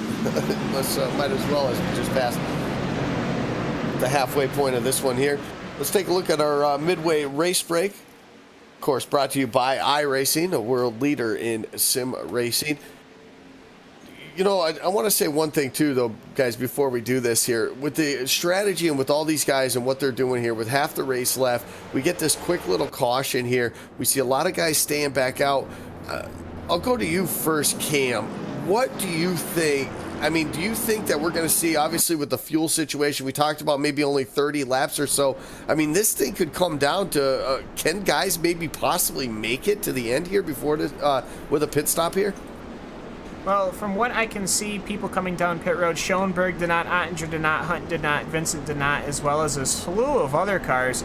Really, the only ones coming in are Novak and maybe 5 or 6 others, including Conti. But just looking at how it went, the furthest that we've seen somebody go was Ottinger, who had made it about, I think, 32 laps before he came in. Maybe somebody went 33 or 34 laps before they went in. But with how loose the cars were, I wouldn't be too surprised if they don't start, if that seems to be the outer limit for maybe the tires. I don't know how the fuel tank, how far the fuel tank gets you, but with just how sketchy these cars have been getting with these worn tires, it wouldn't surprise me if they're not looking at that 35 lap as kind of a limit for those Goodyear Eagles that they brought here to Pocono. But it's just, that'll put you maybe at one more stop. If you run to the fuel limit and you run to the tire limit, it wouldn't be too surprising after this. They don't run it till somewhere in the lap 70s, maybe somewhere in the lap 80s. Get themselves some new rubber, get themselves loaded up on fuel somewhere, maybe lap 85, maybe lap 88, and get themselves out and going again. I would say actually 88 probably would be a little too late for that to really get the full extent of those tires. But either way, it's just it's tough to see so many wrecks. We started all these the race with all these yellows that were seemingly harmless. A couple of cars spinning, barely any damage between the two. We're getting to the point now where we're involving 8-9 cars a pop. Yeah, you're absolutely right. I don't know. I just think there's somebody out there, tires are loose condition. There's somebody out there that's probably thinking, I can go 40 laps on this thing. Let's try to do it. So maybe they'll do just that. But anyways, we crossed the halfway point of tonight's race. Let's take a look at our iRacing Midway Race Break, brought to you by iRacing, the leading online racing simulation. Developed from the beginning as a centralized racing and competition service, iRacing organizes, hosts, and officiates races on virtual tracks all around the world. In the fast-paced world of esports, iRacing is a one-stop shop for online racing with officially sanctioned racing from NASCAR, IndyCar, IMSA, the World of Outlaws, and much, much more. Schoenberg leads it after the halfway point. Nick Ottinger currently runs second. Mitchell Hunt, Corey Vincent, and Chris Shearburn make out your top 5. And as it stands, Cody Bias, he is running in 6th after bringing out that last yellow. He did send an apology on the radios, but I'm sure that won't do much for the drivers that were involved in that. He managed to get away from that scot-free, as you would normally expect. Taylor Hurst, though, he's carrying a bit of damage from that. He is running in 7th position. Blake Reynolds is in 8th. 9th position is Logan Clampett, Clamp Nation. Well, he had an amazing ride. If you looked at the roll bar of that number 44 going through that wreck, great avoidance as he worked his way through. He'll come out on 9th position. And Marcus Richardson, well, he rounds out your top 10 on lap 54. A guy that's been flirting with the top 10 all night long, inside, outside. Christian Chalner currently scored in position number 11. Alex Bergeron in 12th. Andrew Fayash the third. Quietly up into the top 15. Started in 35th. Is up to the 13th place spot. Will Cooley in 14th. And David Rattler, there's another driver that's really had a quiet night so far. Sitting in position number 15 after starting 33rd. 16th on the board right now, Jake Nichols. Peter Bennett, we haven't talked much about him. Started 42nd on the grid here tonight. He's up to 17th. 18th to Brian Blackford. Chandler Krizak is running 19th, and 20th right now is Ryan Luza. Ray Alfala, he has gone up and down this field, mostly of his own mistakes and speeding on pit road. He has the pit lane stall just to where the cone is just after where he should have to halt for 60, so he keeps going by at about 62, 63 miles an hour. But either way, every single time he manages to keep coming back through the field. He's in 21st position now, and I don't think he's going to be staying back there as we're looking to perhaps get back underway. But Zach Novak's in 22nd, Jimmy Millis is in 23rd, Trey Edson 24th, and Timmy Hill 25th. Look at Kyle Putz running in position number 26 in the Sim Racing Authority Ford. Behind him in the lineup, it's Adam Gilliland in car number 8. He's had a very up and down night, to say the least, in the Gary Mercer Trucking number 8, Tyler Hill. Behind him, Joe Lettiorello in position number 29, and Phil Diaz in the 94, completing your top 30. Michael Conti, top runner here just a moment ago, currently in the 32nd. 31st is Jake Sturgis. 33rd right now, Bobby Zielinski. Ryan Lowe is the last car on the lead lap. He's shown in 34th position, 2 laps down. That's the 47 of Chris Overland.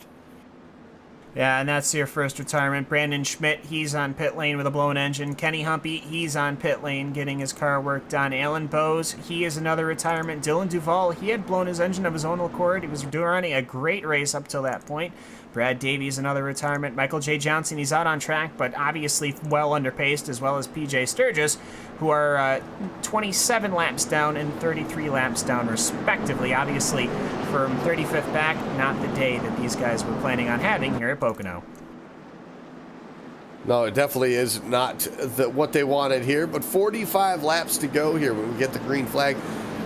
Once again, Brian Schoenberg will lead the way. Nick Ottinger up on the outside. Mitchell Hunt, Corey Vincent, Chris Sherburne, as we mentioned, in the top 5. This has been a look at your iRacing Midway Race Break. For more information on the wide variety of sim racing possibilities online, visit iRacing.com and sign up today. For a limited time, you can now visit iRacing.com/World of Outlaws and take advantage of some exclusive promo codes and get yourself on iRacing with a 1-year membership for half the price. Give it a try with a 3-month membership for less than $5. Again, that's iRacing.com/World of Outlaws. Green flag underway, and Schoenberg not wasting any time. The first side-by-side battle, though, ending into turn number 1.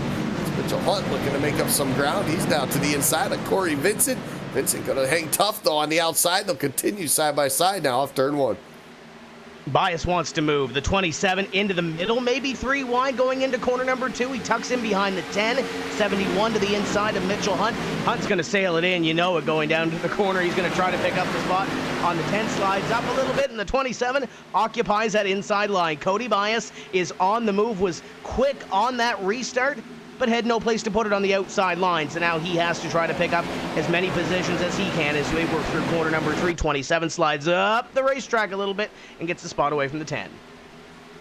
He does just that, but the 10 of Corey Vincent's going to battle hard on the outside. The preferred line, though, on the inside will be held by Cody Bias now as they come up on Mitchell Hunt now for that 3rd position here as they work their way in turn number 1 to the inside. Give that position now to Cody Bias as he was able to finally complete the pass on the number 10 there of Corey Vincent. He'll slot in line now, single file throughout the top 10 now as they work their way down the Long Pond Straight. And lap number 57 on the board now. Schoenberg leading the way. Ray Alfala almost had an incident coming off of the tunnel turn. He has now fallen well in the back. I think he is on absolute push mode. He tried to go on the outside of the tunnel turn. I saw him lose at least 6-7 positions. He's going to go from 17 all the way back down to what should be about 22nd position as they're continuing to work their way through. Now getting back underway to the very long front stretch. We'll see perhaps where people are jostling and moving their cars, but it's turning into a challenge, especially I can at least see from where Brian Michaeluza is. He's battling with Brian Blackford as well as Will Cooley. All 3 of these guys really have been in the battles all day long. We'll see. Will Luza be able to pull on down to the inside with that damage? Yes, he will. Very close to the rear bumper of Brian Blackford as they work their way towards the next corner. Almost 3 wide. No, they will back out and think better of it.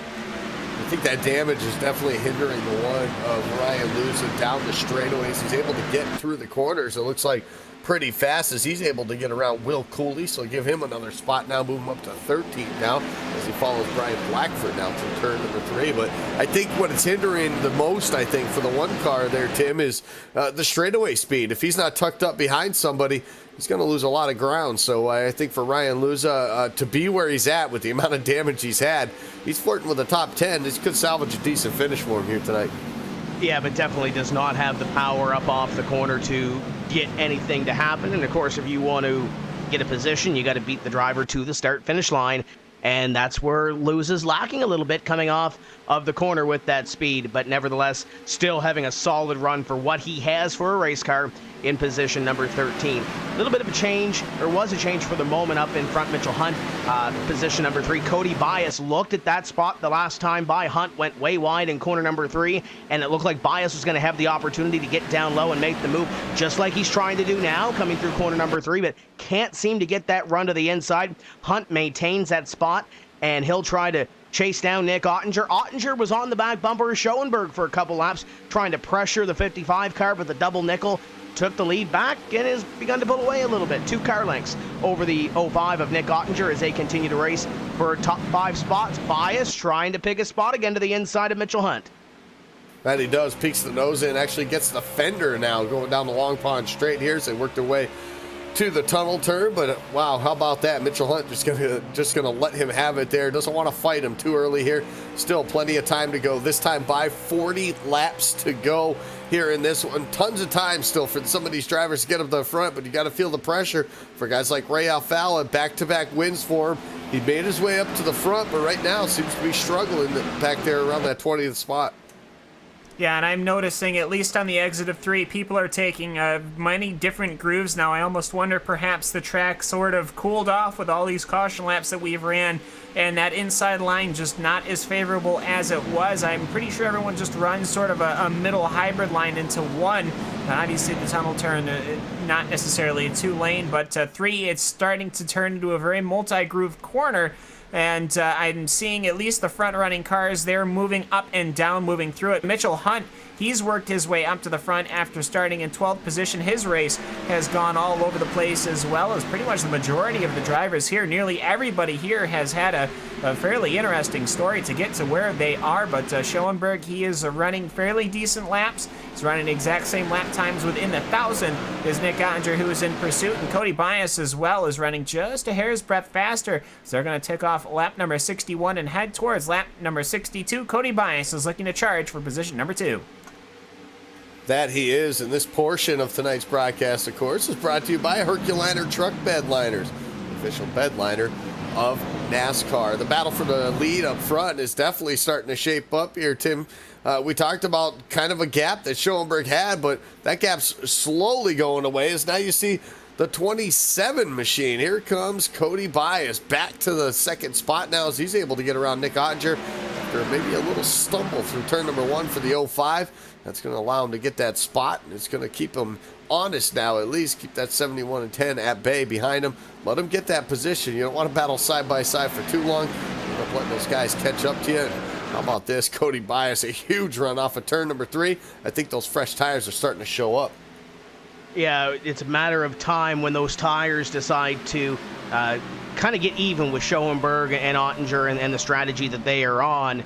But for Schoenberg, for Ottinger, if Cody Bias does get around the double nickel and take the lead away from Schoenberg, he was still running around 10th place before that pit stop cycle did happen. Here comes Bias taking a peek to the inside of the Pro Geek Ford, looking for the lead position on lap 63, tucks back in behind the 55, but so far, I think this strategy has worked out for Brian Schoenberg. He's gained spots. Mitchell Hunt in 4th has gained spots. I think it's worked out for them for the time being, and I don't think they're too far off from what Cody Bias and some of these others had when they came down pit road to be that far out of the realm if we do see another green flag pit stop. But Cody Bias putting up a strong effort right now, but Brian Schoenberg, great run in that 55 as he'll lead them down into corner number 1. Bias taking a look, though. Yeah, we're definitely starting to get to that point, too, as we talked about Cam during that caution period right at the halfway point is when can these guys make it? And we're just about to that point with 35 laps to go. When do we see some of these guys maybe make that final pit stop here? And do they try to risk it under the green flag conditions, or do they stay out as the battle for the lead shapes up into the tunnel turn? Schoenberg surrenders now to Cody Bias. He'll slot in line for second. Cody Bias now back to the top spot. Yeah, I think he tried to perhaps do an over-under, but just caught that curbing a little too much and now has lost some speed to Nick Ottinger. Ottinger, though, he'll swing to the way outside. Cody Bias covering the inside with Schoenberg. You can see Corey Vincent and Marcus Richardson in the back, though. They're actually running kind of that outside line, though. Richardson getting a little too loose to make anything worth of it. And here comes Ottinger. He's running to the inside as they're working their way towards corner number 1, getting under braking from 200 miles an hour down to about 150 as, well, actually now they're dropping down to 140s with how these tires are wearing out. Currently, as it stands, Cody Bias has run about 9 laps under green, so we're certainly having a fair green flag run. We've got to remember, though, perhaps the longest green flag run that we've seen so far meant that we were just getting into a peak of when green flag pit stops were coming, and that was around lap 32, 33, 34 of green flag running. So we've still got a ways before we get to that point. But either way, Cody Bias, he's enjoying seeing these guys battling in the back as Mitchell Hunt runs to position number 3. It means he's getting to pull away even more. Yeah, I believe Mitchell Hunt's actually had the deepest drive into turn number 3, I think, that I've seen out of anybody here tonight. And he's been able to make it work, typically on a flat turn like turn number 3. Which kind of reminds you of, say, a New Hampshire or a Milwaukee. When you dive it in that deep, Tim, typically you tend to push up high, but I'll tell you what, that setup's got him some pretty good grip there, turn number 3.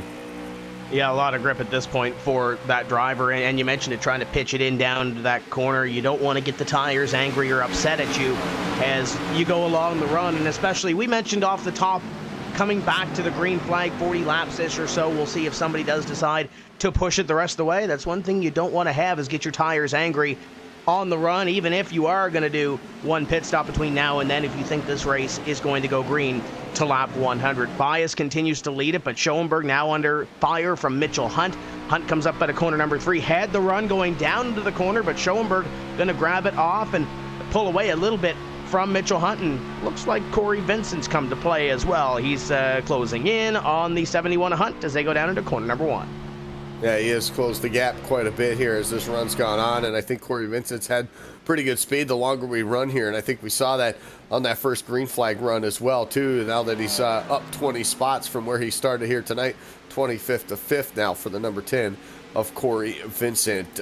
Cody Bias, though, starting to pull away a little bit for Nick Ottinger, over half a second now as they run through the tunnel turn. Brian Schoenberg doing a heck of a job on the older tires, staying out there in that 3rd spot and hanging on to it pretty good right now for Mitchell Hunt. Mitchell Hunt, though, amazing what he can just do. I just watched him in turn number 3 right there. Just amazing how he can just launch that thing down there and keep that thing on the bottom. He won't be able to close the gap that time off of turn number 3. And Schoenberg will keep that about 4 car length distance on him as they head back down into turn number 1. Now lap times as follows: 52.8 for Bias, 52.9 for Ottinger, 53 flat for Schoenberg, 53.1 for Hunt, and 53.2 for Corey Vincent, which is probably the most processional lap times I think I've seen in a top 5 in a long time. But either way, though, you start getting back to Marcus Richardson. Richardson's putting in some good lap times. He's running fairly quick, but lap times are falling off, though. Bias's fastest lap time to date was on lap number 2 with a 51.9, so he's running almost a second off of his fastest lap, which was the 2nd lap of the race. These tires obviously not in grandest condition, and obviously not a draft to really help that number 27 Chevrolet, but as they go into the starter stand one more time, closing in on lap 70, 30 to go, Cody Bias is enjoying no less than 6.56 of a lead. Yeah, don't look now, though, Tim. One of the fastest cars, at least over the last 3 or 4 laps here on the racetrack. Has been faster than the leader as well, too, as the 2 of Ray Alfala. He's flirting knocking on the door for a top 10 once again here after being back in that 20th spot there. Looked like he was going to struggle there for a bit, but he's actually closed up back to the back bumper.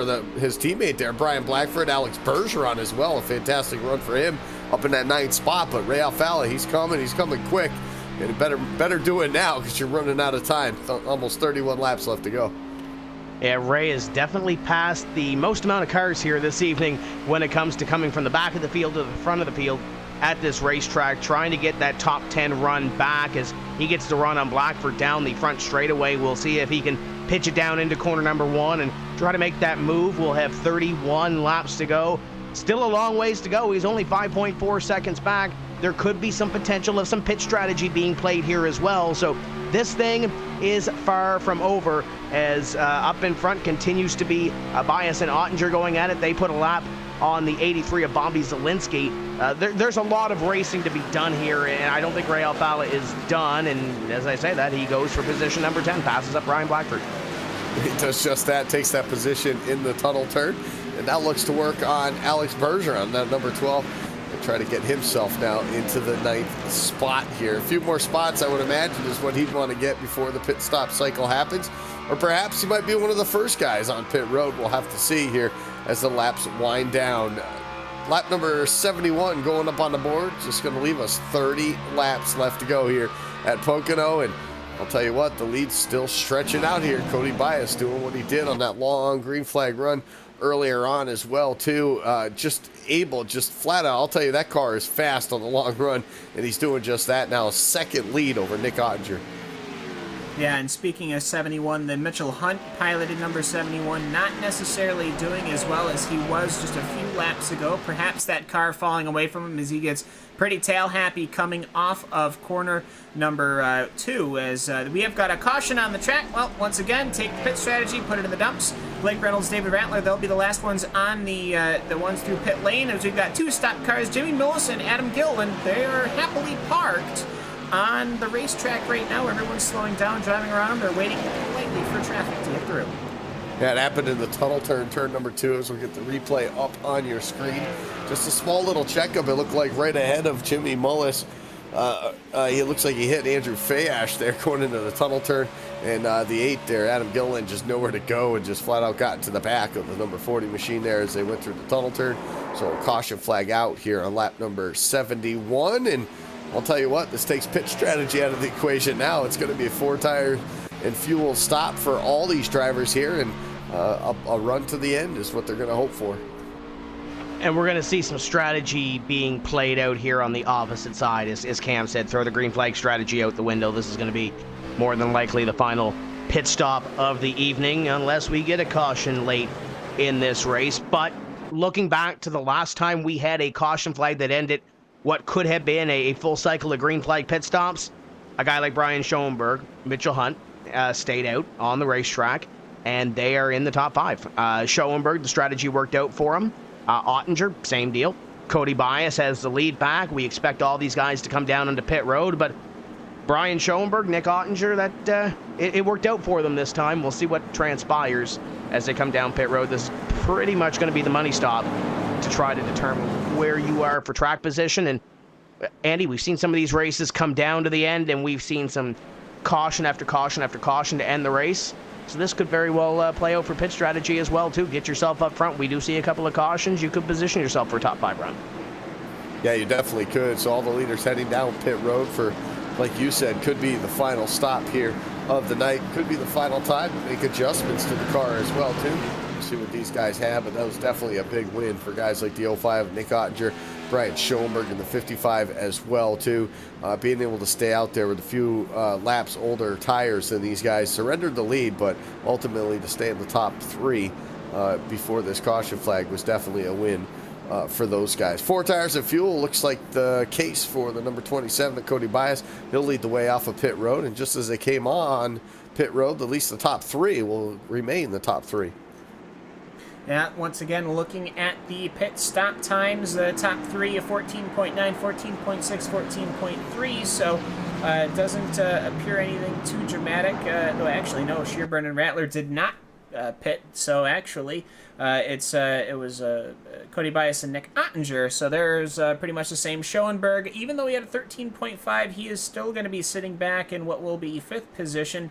Mitchell Hunt having a fairly good one. Nobody doing anything too crazy or out of the norm, and I don't really think anybody screwed the pooch on their pit stop. So either way, it looks to me at least that everyone's gotten away cleanly, everyone's gotten their 4 tires, and we are set up for well, I would say a dash for the cash, but it's Pocono, so it's more like a fairly long jaunt in the Pocono Mountains.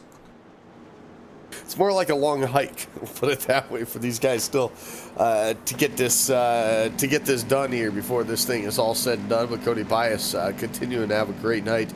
Started on the pole, ran up front, lost the lead rather quickly to Zach Novak, who currently back in the 11th spot. Might change a little bit here after they cross the start-finish line, but lost that lead, maintained the top 5 running for majority of the night, and now finds himself in the lead when it matters the most here. And it looks like we'll probably have about 25 laps or so to go when we finally get the green flag.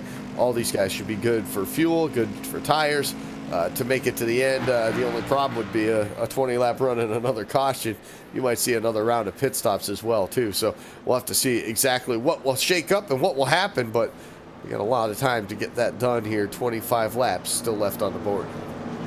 And we'll see how this plays out, as you mentioned, but we've seen some of these races before, and especially with these restarts, 2, 3, possibly 4 wide, going down into corner number 1. We've seen some mistakes early on some of these restarts. I think back to the Chris Overland incident earlier in the race, where a little bit of impatience and trying to go to the front of the field, and it ends up with a 3, 4, 5 car wreck by the time it's all said and done. And we've seen multiple big incidents here this evening.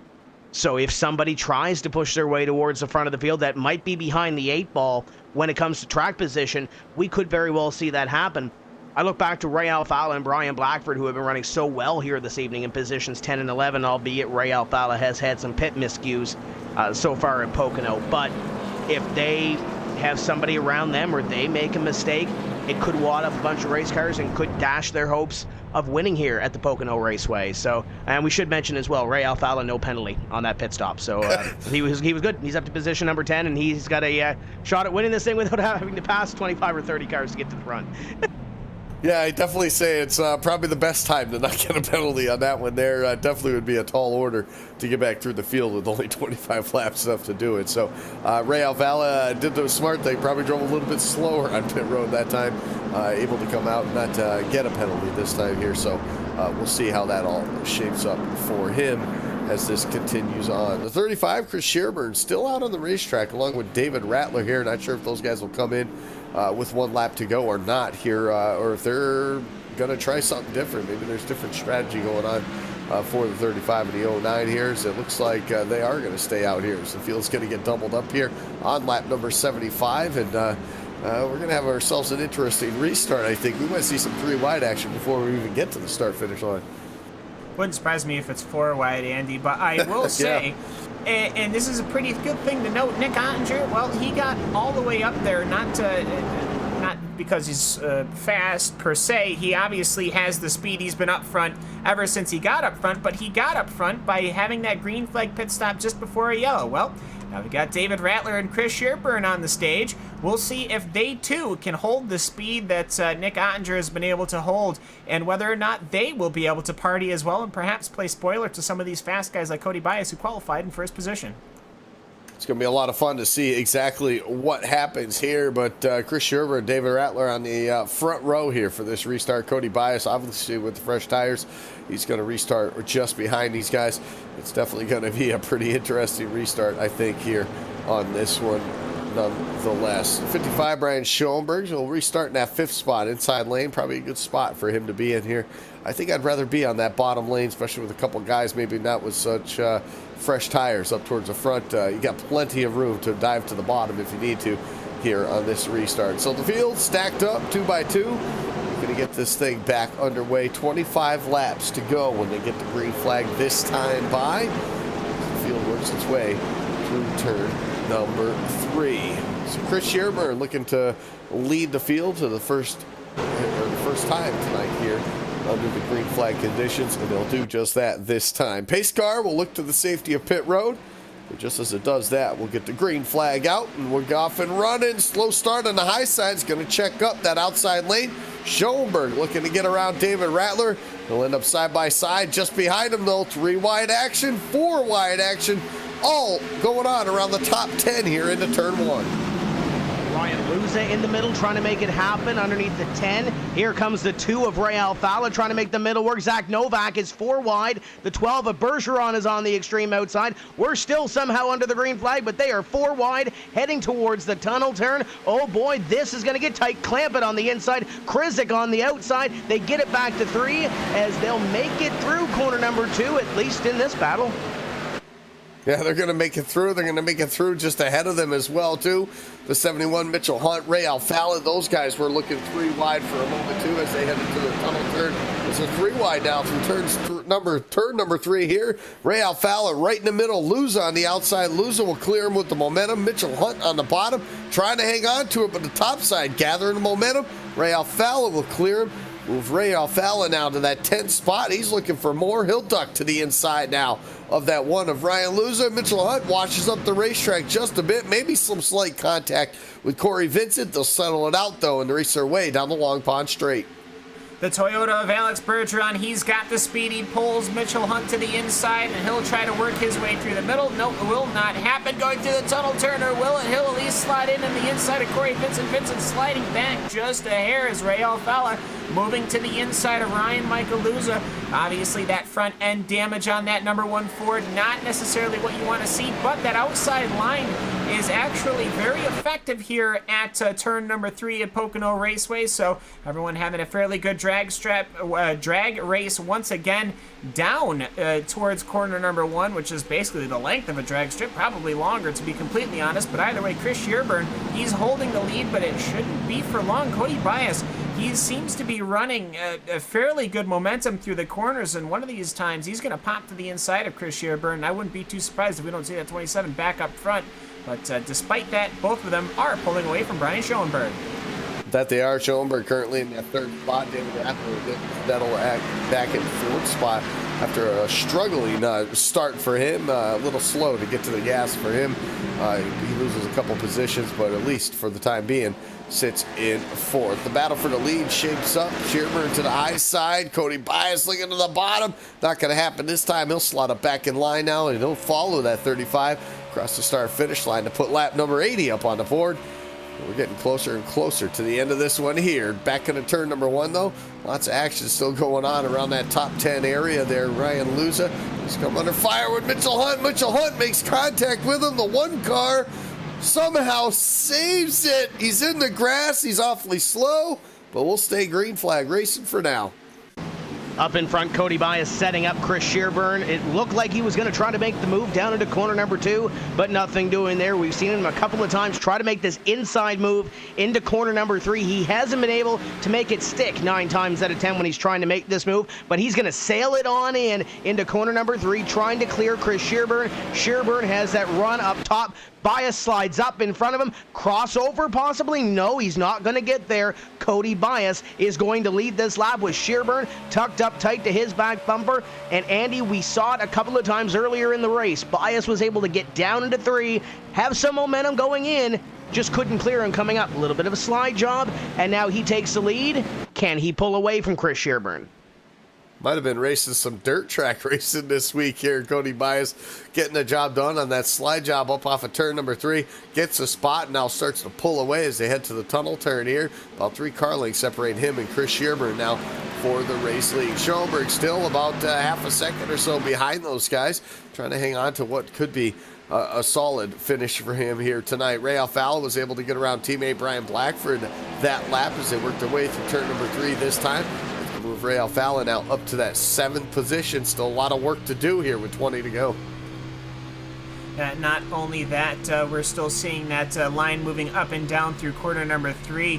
Corner number 1 seems to have settled down. You've pretty much got a long extended line. It's not like it was before. Perhaps Bias can stretch that lead out, but it's not like it was before where there was a definitive 1, 2, 3 pack that just pulled away from the rest of the field. You pretty much got first all the way back to the entrance to corner number 1, still in tow, and obviously just coming back onto to green, but still, though, no real separation to the pack just yet. Schoenberg still in touch of Shearburn, And then David Rattler still in touch with Schoenberg. But yeah, for both of these cars, for both Shearburn and Rattler, that was such I don't want to say lucky, but it was so nice of them to come into pit lane for themselves, because look at where they are. They're running competitive lap times. They're right there running the same times as your leaders. And they managed to pick up all of those positions by staying out because they came in for a green flag pit stop. So Chris Shearburn and David Rattler, very, very intelligent moves to make. Yeah, it definitely was an intelligent move to make, and it worked out to their benefit now, as they're both of them now in the top 5 here in the closing laps of this one here. But you got to look out. Brian Schoenberg, he's closed up the gap now to the 35 of Chris Shearburn.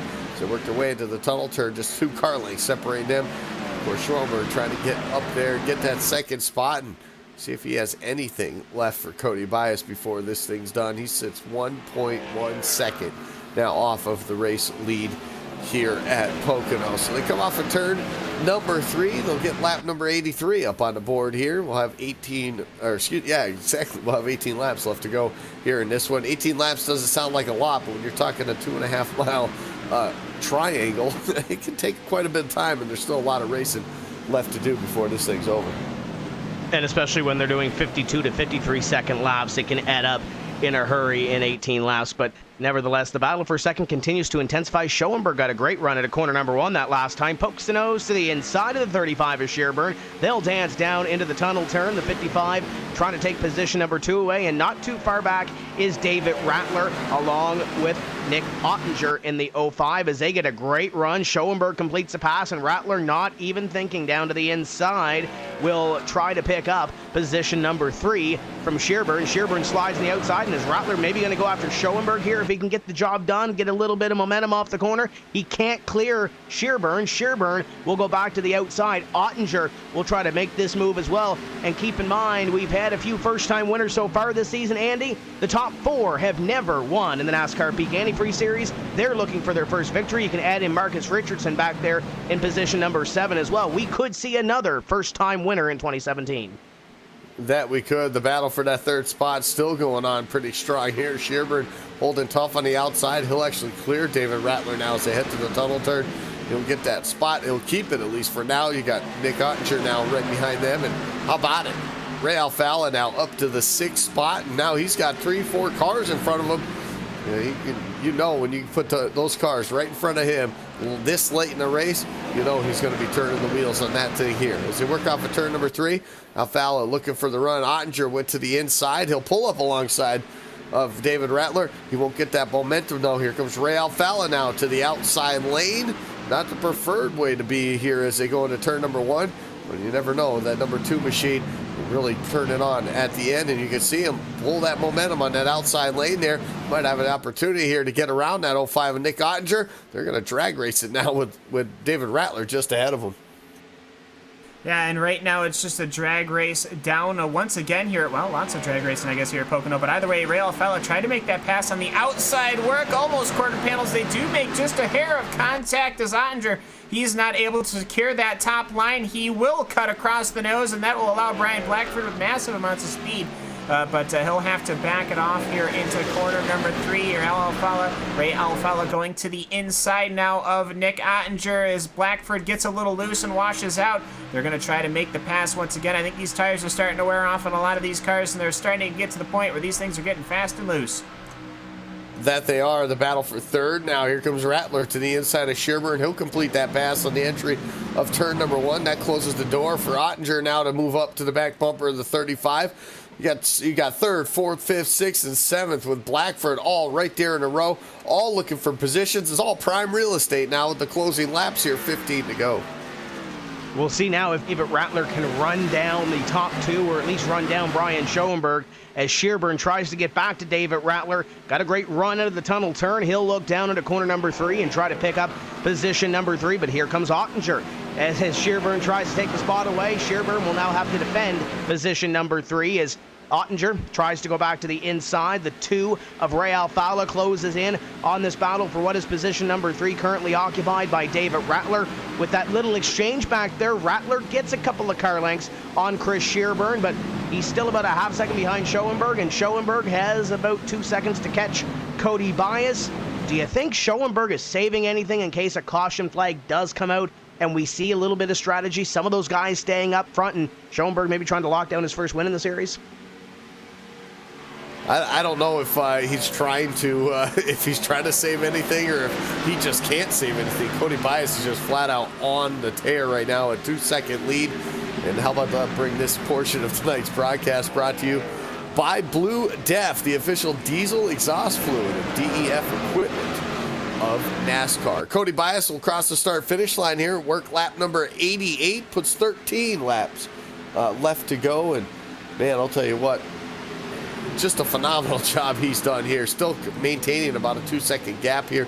Looks like Schoenberg maybe half of a tenth faster that last time. Pretty good battle though going on just behind these guys. Chris Shearburn, it's a little slow going into turn number 1. Ottinger having some problems, a little bit of contact with Ray Alfalla. He'll keep it straight though. Alfalla with a huge run off of turn number 1. He's now on the back bumper of the 35. Absolutely fantastic racing right there, though. Ottinger got a little bit frosty with Brian Blackford. Ended up rising up just a little bit up the track and bumping into that number 22 car. As we're closing in on the final 12 laps here, Ottinger, he's going to be looking to quickly get that position back, but he just doesn't have the speed coming out through the corner. He'll be getting under speed once again. Shearburn, though, has now washed out on the top side of corner number 3. Ray Alfalla, he'll try to move his way up into what will be 4th position. He'll have it, but Chris Shearburn pulls him going down the front stretch. So good battle and duel between Ray Alfalla and Chris Shearburn. Good battle and duel between Brian Blackford and Nick Ottinger. Yeah, Ottinger to the inside, Alfalla to the inside, and these two battles side by side going on just ahead of each other. Alfalla still not able to clear that 35, exiting turn number 1. It looks like he will, though, down the Long Pond straightaway. Alfalla now up to the 4th spot now permanently, at least for the time being right now, is still trying to chase down the 09 of David Rattler as they work their way off of turn number 2. And this battle continues to go on, some 3 seconds back of your race leader now, Cody Bias. Just flat out gone now. Caution flag, though, flies here on lap number 89. And it looks like big problems for the 77 of Andrew Fayash and some contact, it looks like, with Kyle Putz. That was a battle going on for that 15th spot there. But big accident right there for those two coming off of turn number 2 before they even got to turn number 3. Some heavy damage for both of those drivers. And that'll probably put an end to their night there. But oh my gosh, now we're setting up some stuff now, guys. Here's the strategy. Do you pit or do you stay out? It's a tough call. If you're up front, if you're Cody Bias, Brian Schoenberg, obviously Cody Bias, I think at this point, besides maybe Ray Alfalla, probably has the fastest car on the racetrack. Brian Schoenberg has been solid, as has David Rattler, and Chris Shearburn really since that pit stop. Nick Ottinger's been up front all night long, and Blackford has shown some speed. But if you're Cody Bias, this is the worst position to be in the fact that you're going for your first win in this NASCAR Peak Antifreeze series. You've been close so many times. You finished second at Charlotte to Ray Alfalla. What do? Do you come in and hope everybody follows you, or do you stay out and hope everybody else stays out and does the same? There's going to be somebody at the back if they all come in, try to stay out. Here we go. We'll see what happens here. Man, I'll tell you what, it's just absolutely crazy what could or what will happen, because as a position as the leader, if you come in, there's going to be people that stay out to try to one-up you and take this away from you. If you stay out, then everybody behind you comes down for tires, and then you're just left to sit and duck for the final 10 laps or so. So this is ultimately probably the hardest position to be in, is being the race leader with 10 to go here. But it looks like the 27 is making his bed. He's going to stay out on the racetrack. And just as I say that, the rest of the field, they're going to maybe split it in half there. A bunch of guys are going to stay out.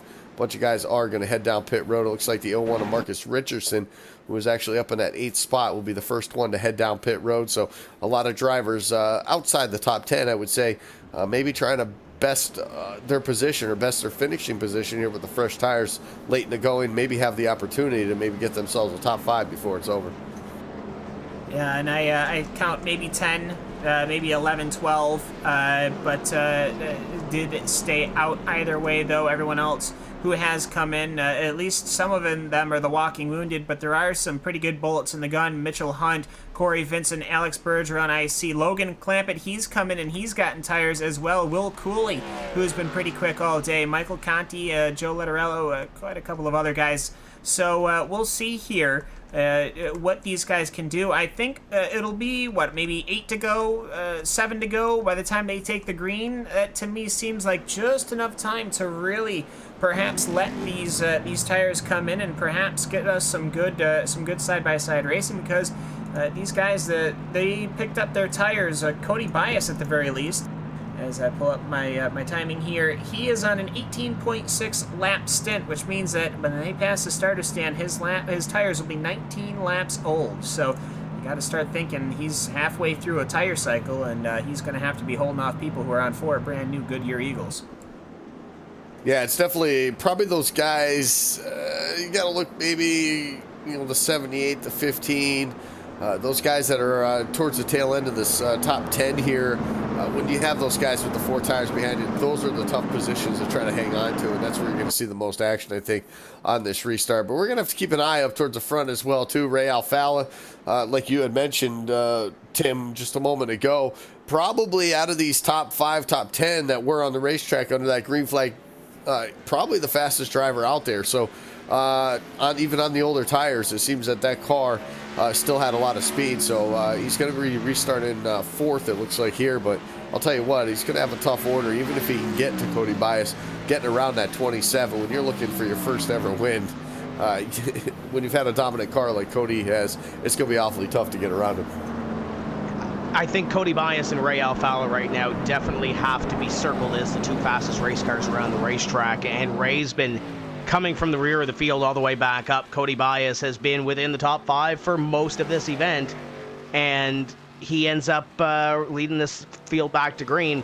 Brian Schoenberg, David Rattler, there's 2 drivers that have never won in this series and have been around for so long. Brian Schoenberg has come so close so many times in this series. Took a couple of years off from the series and came back rejuvenated for 2017, and right now is looking for that maybe turning point in the season per se, to try to launch him a little bit further up the standings, but also that turning point to possibly win a race. It would be his defining moment in his sim racing career. I know Brandon Hastings on the box for this one, and he's been calling the pit strategy, I'm sure, and I'm sure they're going to be happy whatever way this turns out.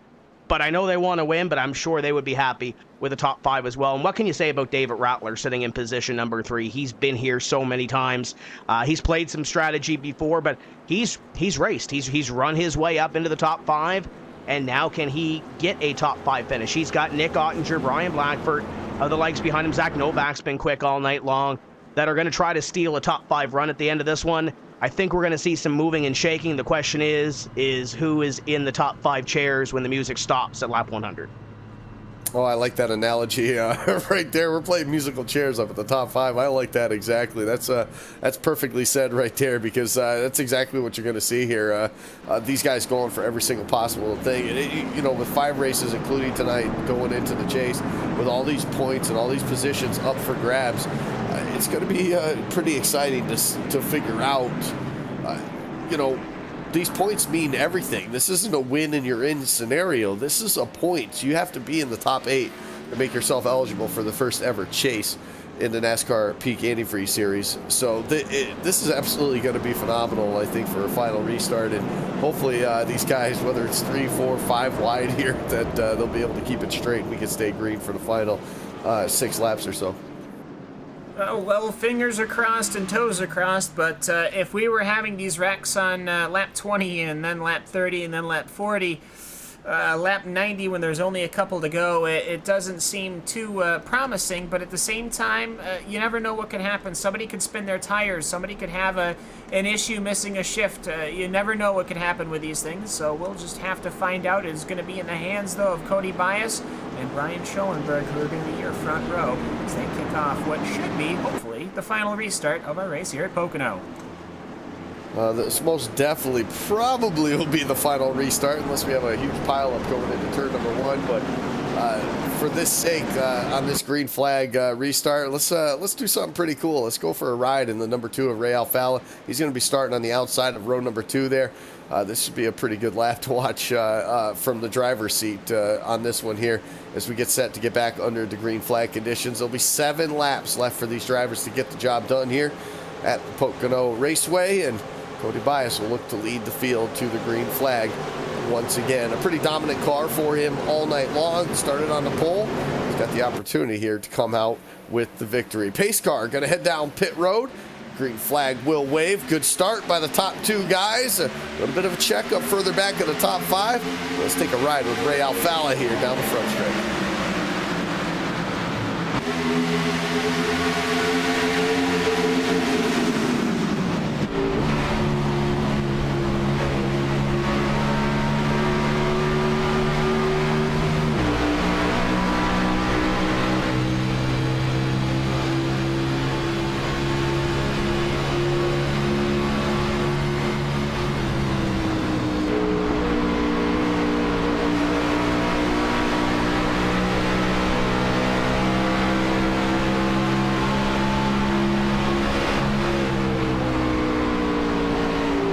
As we watch Ray Alfalla's car, we got to look way back inside the top 10.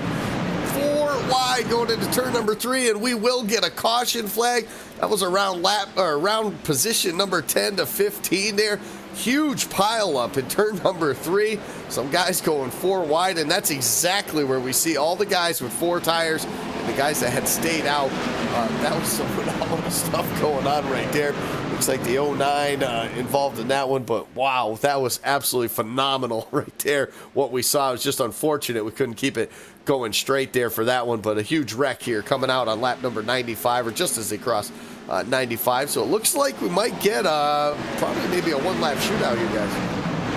Well, we certainly could. Alex Bergeron really found himself in the middle of that. If you just freeze-framed it right before the accident, Alex Bergeron, if you put a radial clock on the top of his car, literally every single direction would have at least a car there, if not 2. So he found himself well surrounded, and he ended up having a nip at Chris Shearburn's quarter panel, which kind of speared him up into the rear end of David Rattler. And once Rattler started spinning, he tried to hold it up.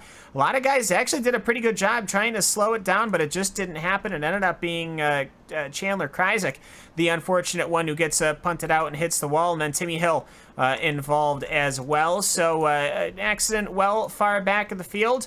Gonna have to reset it. If people didn't come in that last pit stop, obviously nobody should be coming in this time. So we'll see how everything. Let's go. Well, that was just absolutely amazing what happened right there. I feel bad for David Rattler with the run he's had here, especially in this last quarter distance of the race here. And unfortunate for him, probably not going to be able to finish this one off. But man, how about Brian Blackford on the outside of him? Was able to escape through there without any contact at all right there. So Blackford able to get through all that, and currently shown, it looks like, in the 7th spot here for what could be a one-lap shootout before this thing's over. Yeah, and you look back at that replay about a corner before with David Rattler. He and Nick Ottinger got into it going down into corner number 1. Ottinger goes way up the racetrack out of corner number 1 and comes back down the racetrack. And I don't know if he was trying to collect the car or he kind of threw a block at David Rattler, but it seemed like ever since that little contact going down into the corner, Rattler was a little bit sideways or trying to pick up the pieces per se, and then what happens underneath him, and that brings out the caution flag. But David Rattler had a couple of close calls there in corners number 1 and down into corner number 2 before what happened sparked off that incident. But what I saw on that restart, you had Cody Bias and Brian Schoenberg get away, and you saw it on the onboard with Ray Alfalla. Schoenberg was on the back bumper of Cody Bias. The veteran in him, I'm sure, said, okay, don't send it in. You still got a couple of laps. But I'm sure deep down inside, Schoenberg kind of wanted to send it in and maybe try to get maybe Cody Bias a little bit loose and try to take away the lead, knowing Ray Alfalla is coming. But now on this restart, it's not Ray Alfalla starting on the outside. It's Ray Alfalla starting on the inside. And if we do get that restart with 1 lap, 2 laps, whatever the case may be, you might want to hang on to your seats because it's going to get fairly wild down into corner number 1. Yeah, it absolutely is, and I can't wait for that because it's literally, if we get this on the white flag and the green flag at the same time, it's race it out to the end. A caution will not save anybody from their position, so we'll have to see exactly how this will definitely shape up here for this one at the end of this. But hey, you got to say, how about a shout out, Cam, for the number 1, Ryan Luza. Running 6th currently, somehow got through all that, and with all the problems he's had, he's got an opportunity here to salvage a solid top 5 finish out of this. Yeah, and he's been carrying that damage pretty much since, I'd have to say, the second caution, perhaps, which would probably put us around the lap 13, 14, 15 mark. So the majority of this race, he has managed to deal with just that front end damage and that right side damage, and he's made it work. He's been able to tango and do the duels that he's needed to do, and he's ended up having a fairly decent position. Now, of course, if the race was finishing as it was right now, it would be a good day, but I think we're going to get that green, and I think we're going to get it soon, perhaps next time by. So it wouldn't surprise me, though, if things don't change just a little bit, if that last restart was any indications of how this is going to go down. Wow, this is just going to be awesome. You know, I mean, you want to see a good strategy play out every now and then. You want to see a good long green flag run. Guys, you know, maybe make it on older tires on a long run, maybe running on fumes coming off the final corner. But at the same time, I mean, every racer there is out there or fan wants to see something like this too. I mean, you know, literally a one-lap shootout, possibly two. We'll see exactly when the lights go off on the pace car, but you gotta love this. I mean, it all comes down to this, and you gotta feel how intense you are thinking of this, or how intense we are watching this, wondering what's gonna happen. What do you think these drivers are going through right now as they go through about 2-minute laps right now under base speed? I mean, a lot's got to be going through their mind as far as, all right, what do I got to do? What if this happens? Where do I go? You know, I mean, a lot of things have got to be going through a driver's mind, especially going at this speed. When you look at this, you've got two guys up in front that have never won in this series. And you look back to a few weeks ago when Cody Bias was in position to win at Charlotte, finished in position number 2. Brian Schoenberg in the unofficial All-Star race that we had a couple of weeks ago ran so strong in that race too, and it gives him a little bit of confidence. But then you got Ray Alfala, who's won a few championships in this series, who's leading this series. He's got 2 wins so far this year. He's looking for a third. Everything's going for Ray Alfala. He's had to come back from the rear of the field twice this evening in order to get back up here. It seems like everything is coming up Ray Alfala right now, but Cody Bias and Brian Schoenberg want to put a slight little stop to that right now. When you look at the standings, though, Bobby Zielinski has had a little bit of a tough night this evening. Ryan Lewis has rebounded and done that little bit of damage control. Bordeaux's not here this evening. Logan Clampett sitting outside the top 10. So regardless, if Ray wins this race, it's still going to be a good night for him as long as he keeps it in one piece and probably somewhere in the top 5. No, you're absolutely right. It's what it's all about, getting the best possible finish. If it's not the win, then you want to get the best possible finish you can before this thing's all said and done. So the way it looks here, it looks like we're going to get back, and we're going to get about a 2-lap shootout here instead of 1. So we're going to get a good old-fashioned green-white checker. So hopefully we get one full green flag lap here so that we come to the white flag and let these guys settle it out on the racetrack here and not under the pace speed. So we get set to get this thing finished here tonight, the final restart of the night. 2 laps to go. Cody Bias again will lead the field back to the green flag. Ryan Schoenberg on the outside on row number 1. Then you got Ray Alfala and Nick Ottinger making up row number 2. How about Christian Schallner as well in that 5th spot here for this final restart?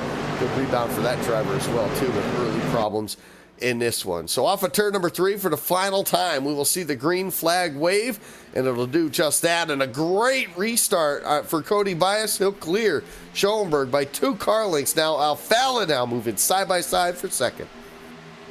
Nick Ottinger trying to cover high. He's trying to cover low. Ryan Michaeluza, he's not happy with 5th position. He wants to see how much further he can get. He really throws it down into corner number 1 as they work their way through. Cody Bias, he's able to get a 1-2-3 car gap just like that. Schoenberg in pursuit. Nick Ottinger, he's not happy with where he is. Is there going to be an incident coming through? It's Brian Schoenberg. He's to the inside, but we're going to stay green here. Will it bring out a yellow? Not sure. The rest of the field pulls on through, going to the tunnel turn.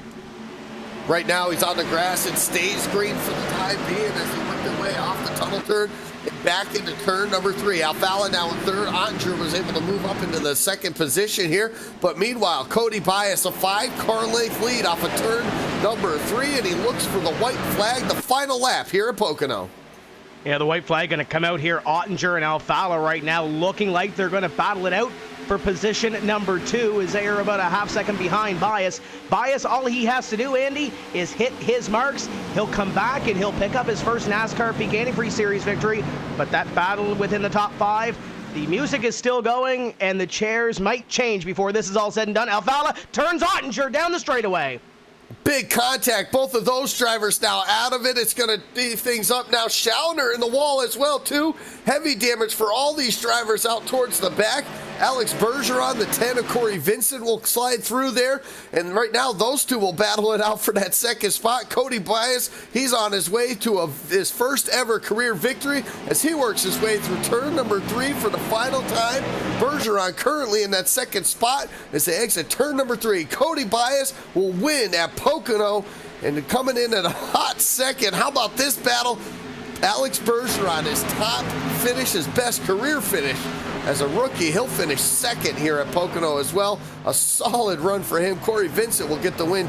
Will get which surely could be considered a win, finishing third. And how about Logan Clampett getting through all that mess as well, too? But heavy damage for some big hitters there on the back stretch. And unfortunately for them, it's going to end their night deep, deep, deep into the field here. But Cody Bias, how about it, guys? Look at the congratulations he's getting from the whole field. A long time coming for sure. My goodness me, was that a dramatic green-white checker that we just saw. Alex Bergeron, good run from him. 1.304 at the line. Corey Vincent, 1.36. So that's just how tight it was for the second position. But for Cody Bias, what a race, what a win for him. He had the strong car all day long. Well, and he made it work, and he made it work indeed. So he'll come home with his first victory in the NASCAR Peak Antifreeze Series. So quite can say we're happy with that. We've seen quite a few guys get their first victories here in the 2017 season. I don't think that there's a person out here who would feel just a bit unhappy about him taking the win. This is definitely well-deserved. Oh, it's definitely well-deserved, and like I said, a long time coming. Tim, you've been covering this series for a long, long time, and probably a fan favorite, definitely, to get finally see himself in the victory lane, and he's going to celebrate like you wouldn't believe here down on the front stretch here as he starts to burn them down and do some donuts. But that's definitely a fan favorite win right there. Yeah, Bias and the team have been working so hard on these race cars. You talk about Kenny Humpy, he's a former champion of this series. Dylan Duval picked up his first win last season. Justin Bolton has been really strong with this team and works every single week on these setups. And Cody Bias has come so close so many times in the last couple of years. And finally, he's able to claim victory. And he is the first-time winner this season in the NASCAR Peak Antifreeze Series. Well-deserved, well-earned win. And you look at the results when we go down them, Cody Bias was up front all night long, barring a little bit of pit strategy in the middle of the race. He started first, he finished first, and oh, by the way, the last time he was here at Pocono in 2015, he finished dead last. So that kind of avenges what happened in 2015. We can forget about that now, right? Oh, you can absolutely forget about that. I'm sure if you asked him, he'd say, when? What race? He has no idea of that right here, and Cody Bias picks up the victory here tonight. Let's take a look, though, at our race spot full field rundown for this Pocono 250 here. Cody Bias picks up his first ever win here at Pocono. Alex Bergeron, how about that for a finish for the rookie in the number 12? He'll finish in the second spot here after starting 16th. 25th starter Corey Vincent will come home in the third spot. Logan Clampett, a good run for him at the end. He'll finish in the fourth spot. And rounding out your top 5, that's Zach Novak. Brian Blackford will finish in the 6th spot. Mitchell Hunt will finish 7th. 8th goes to Philip Diaz. Marcus Richardson with a run up front all night. He'll end up finishing in the 9th spot. A top 10 finish from starting 20th.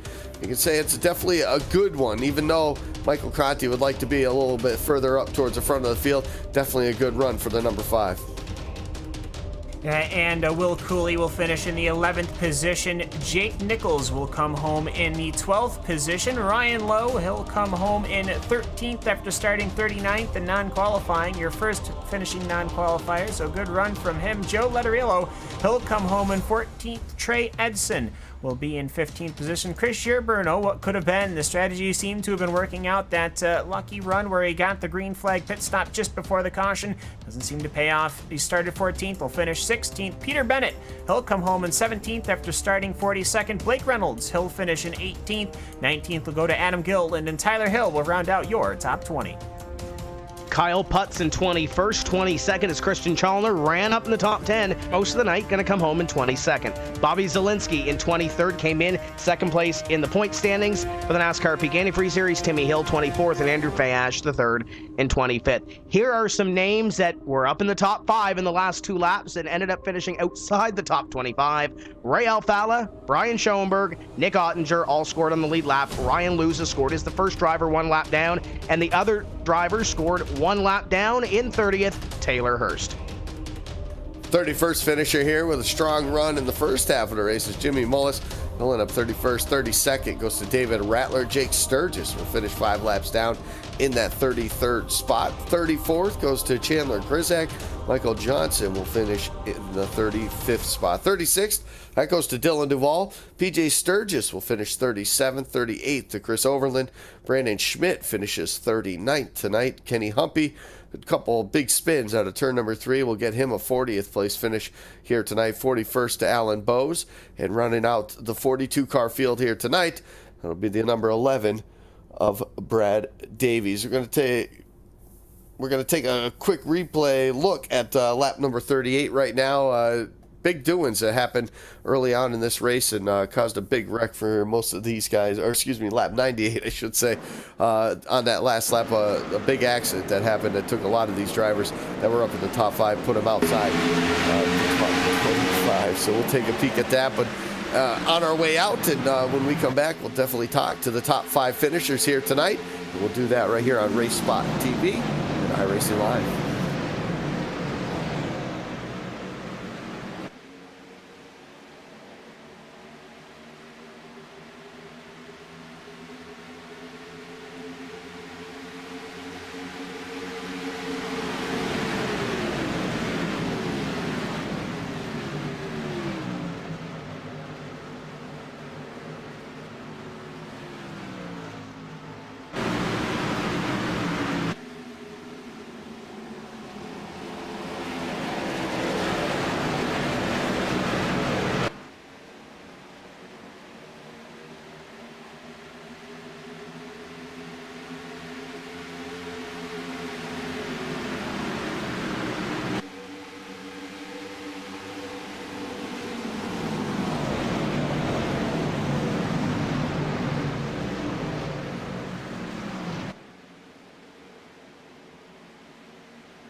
Welcome you back here to Pocono Raceway. Just concluded the Pocono 250 here for the NASCAR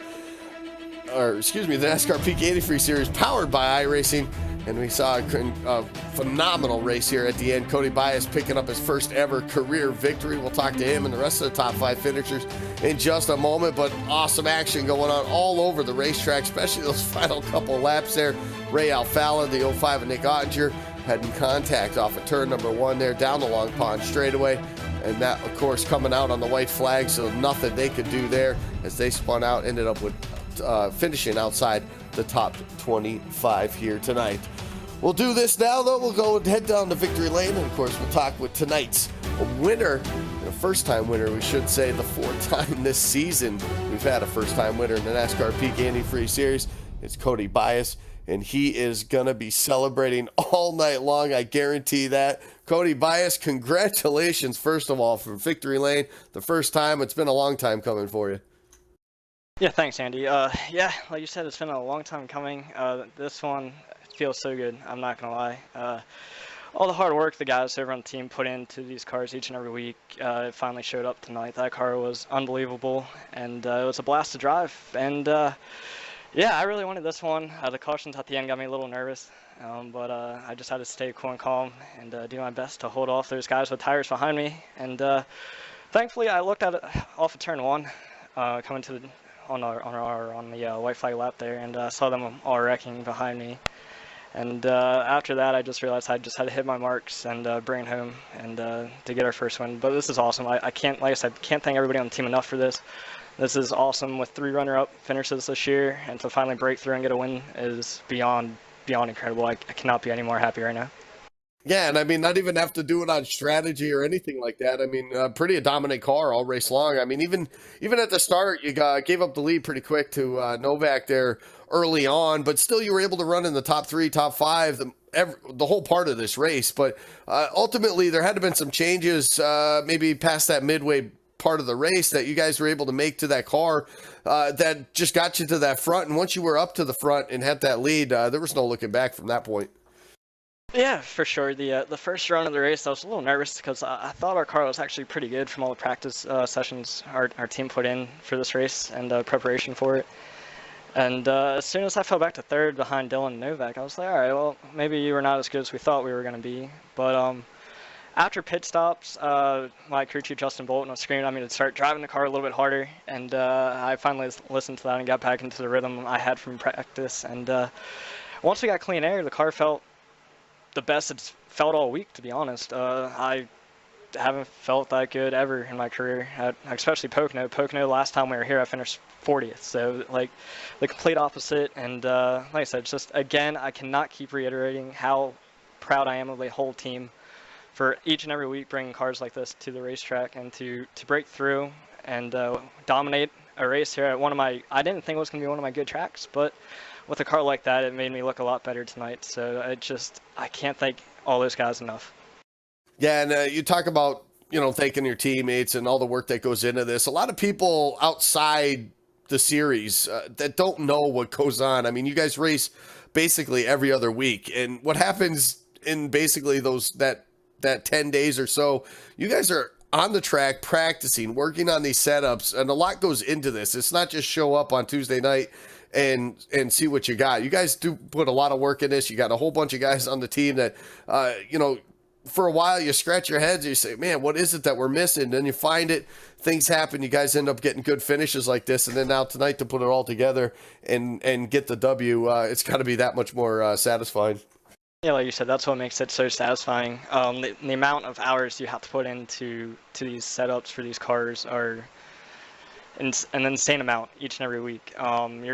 You gotta factor in all the different weathers, all the different track conditions, and all that stuff to try to maximize your car's performance come race time, so you're not out in left field come race time, because you, like you said, with the realistic weather, you don't know what the weather is going to be going into the race, and the more prepared you are for each and every race, the less likely you are to really struggle. So, and as you saw tonight, we were really well prepared, and it's just all about execution tonight, and we got it done.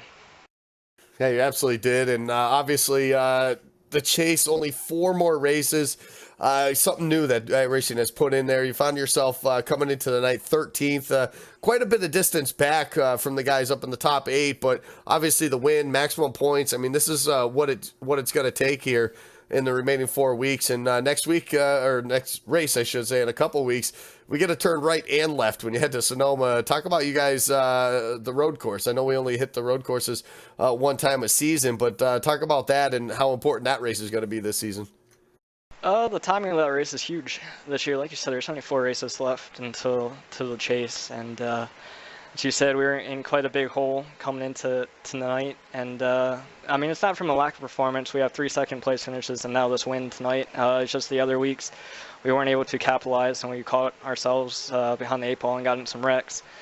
And yeah, and hopefully this is a good start to try to make that playoff push. And we got to go through Sonoma. I've never really ran a race there before, so it's going to be a lot of hours put into that track as well. And there's nothing that this team surprises me with, so I think we can go out there and have a good night like we did tonight. Maybe not a winning night, but definitely a good showing. I know our teammates there, Kenny Humpy and Dylan Duvall, are really good at Sonoma, so look for those 2 to be up there, and I'll probably be leaning off those 2 for most of the week to try to find some type of speed there for myself, because I know that's one of my worst tracks. And like I said, it's nice to have teammates like that are good everywhere, so I can lean on them for that help.